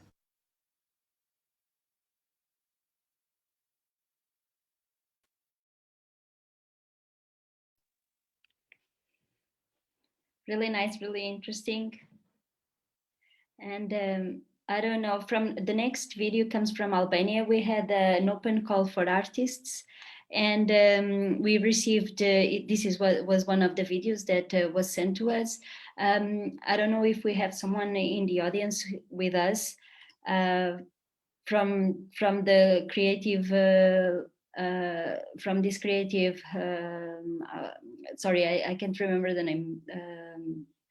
I have to check, but I don't know if we have someone from the creative studio, Let's Dance and Creative Studio, sorry.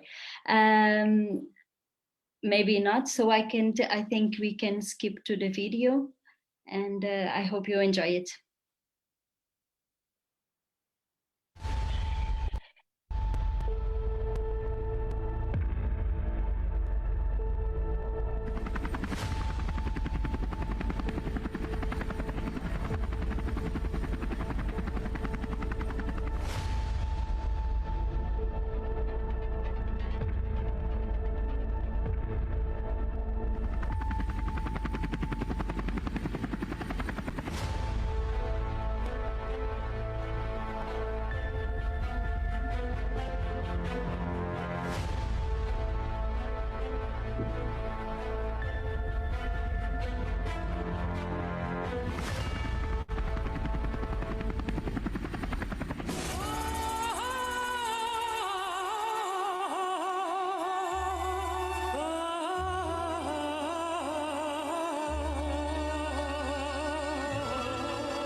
And this was it.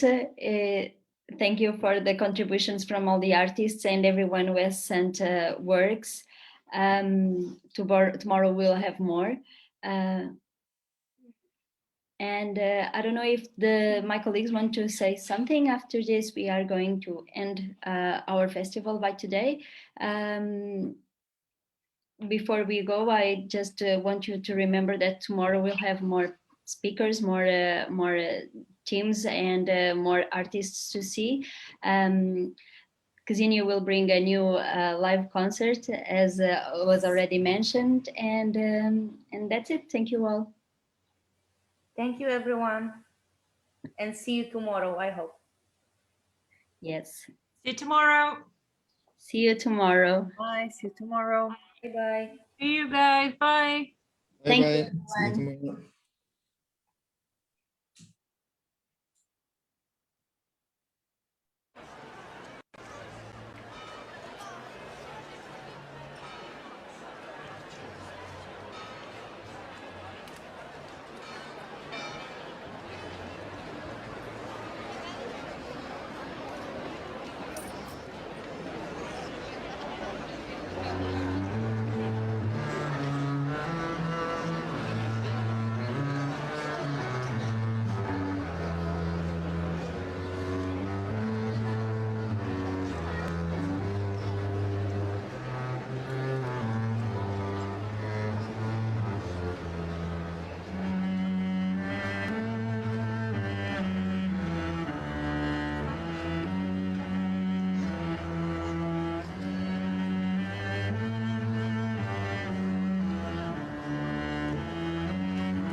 music.